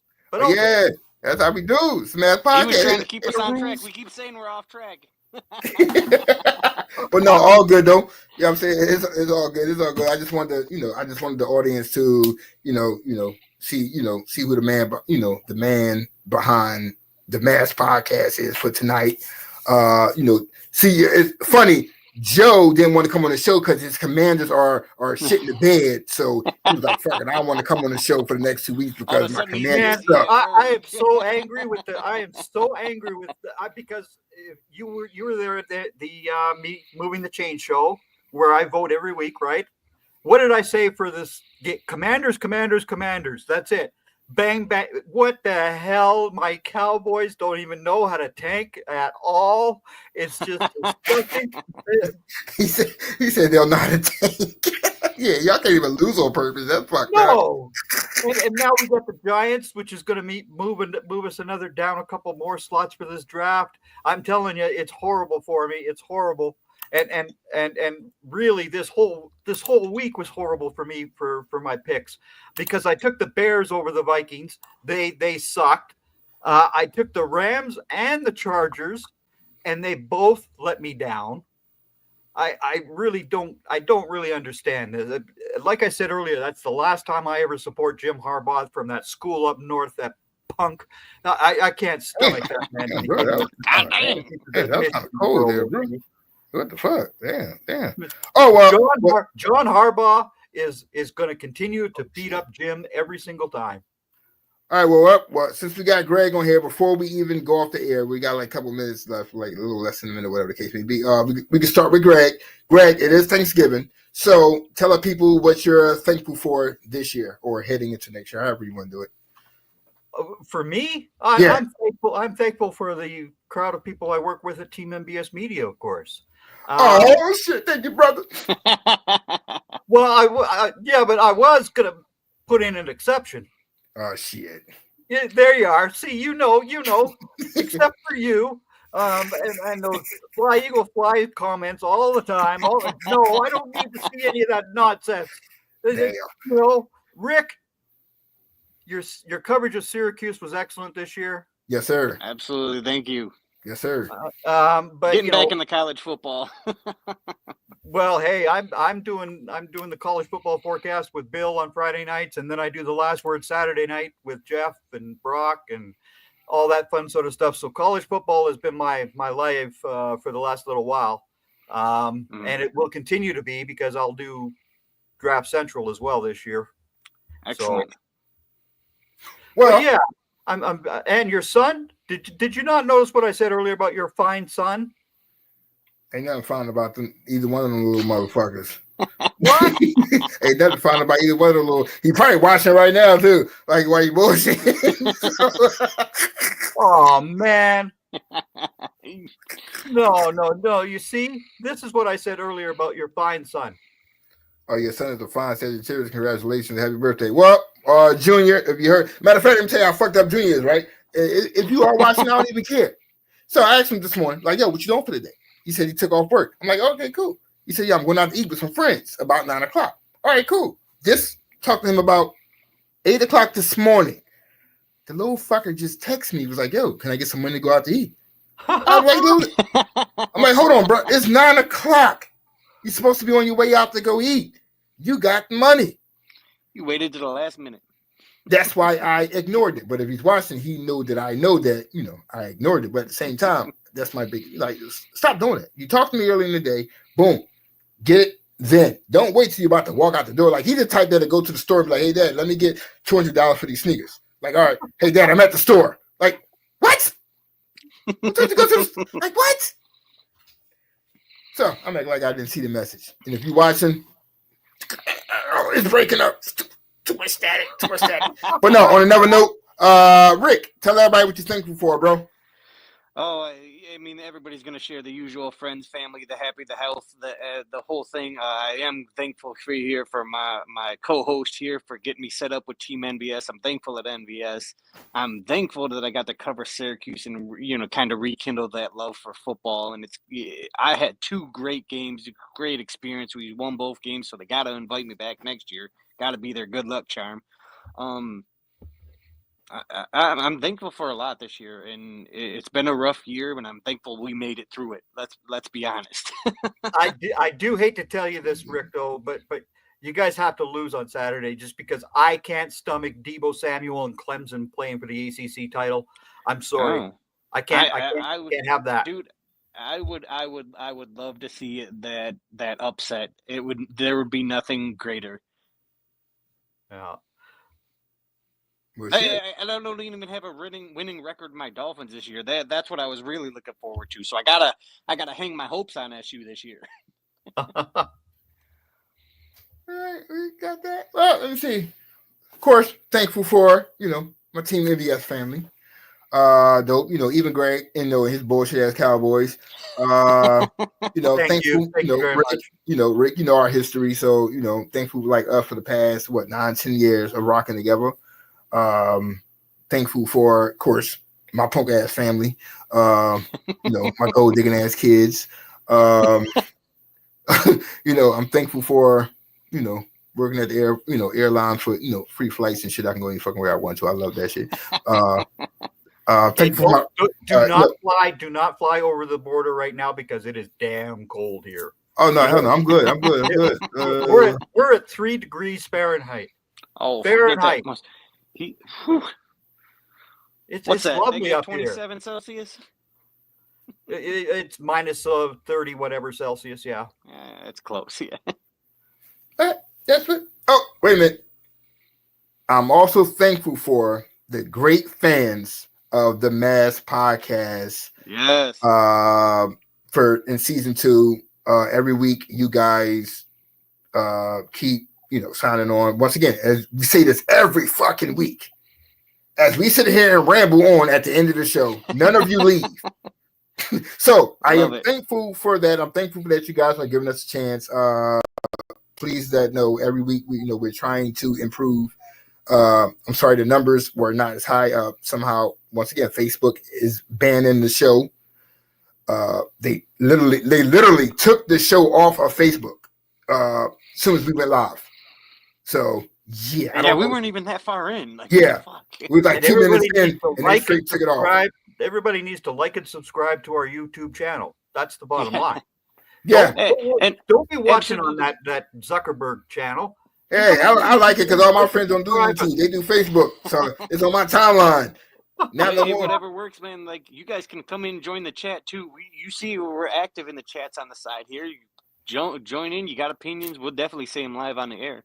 Facts. And with that said, I'm always hungry after the show, so it is time to eat. It's been over 2 hours and 6 minutes. God damn it, we can never get it under fucking 2 fucking hours. We're so close. I do want to thank y'all for another great show. Also, happy holidays. Please travel safe, be well. No fighting. If you do fight, please go Instagram live and tag me so I can watch a good fucking fight. I want somebody to get hit with a fucking turkey or some hot grease poured on them or something like that. Look, I'm gonna be next week. We do the show. I'm gonna be 10 pounds heavier. I'm planning to pig out, dude. Facts. We are ready for this, man. But and I don't care what anybody says. By all means, I love the food pics. Y'all can post it all day. I don't care about the damn memes. See, and there we go. See, about to get off, and the number's still going high. I don't know. I'm saying that. But really though, I do want Greg. I do want to thank you, brother, for coming on. Sure. Happy holidays, Rick, my brother. Thank you for hosting again. Happy holidays to you, Joe. Thank you. Brock, V. Like I could. I'm just going down the line. Just the whole damn team, NBS Media, man. Well, thank y'all for another great year. And next Thursday, this old guy hits the age of 60. Next Thursday. No comment on that one. I'm going to be 60 damn years old. I thought you was already 60. I know you did. I know you did. That's a knee slapper. Yeah. Kids these days don't even know what a knee slapper is. Come on. No, they don't. Yeah, that's when I slap my knee because it's so funny. But but another note, man, I do want to get off the air because I am hungry.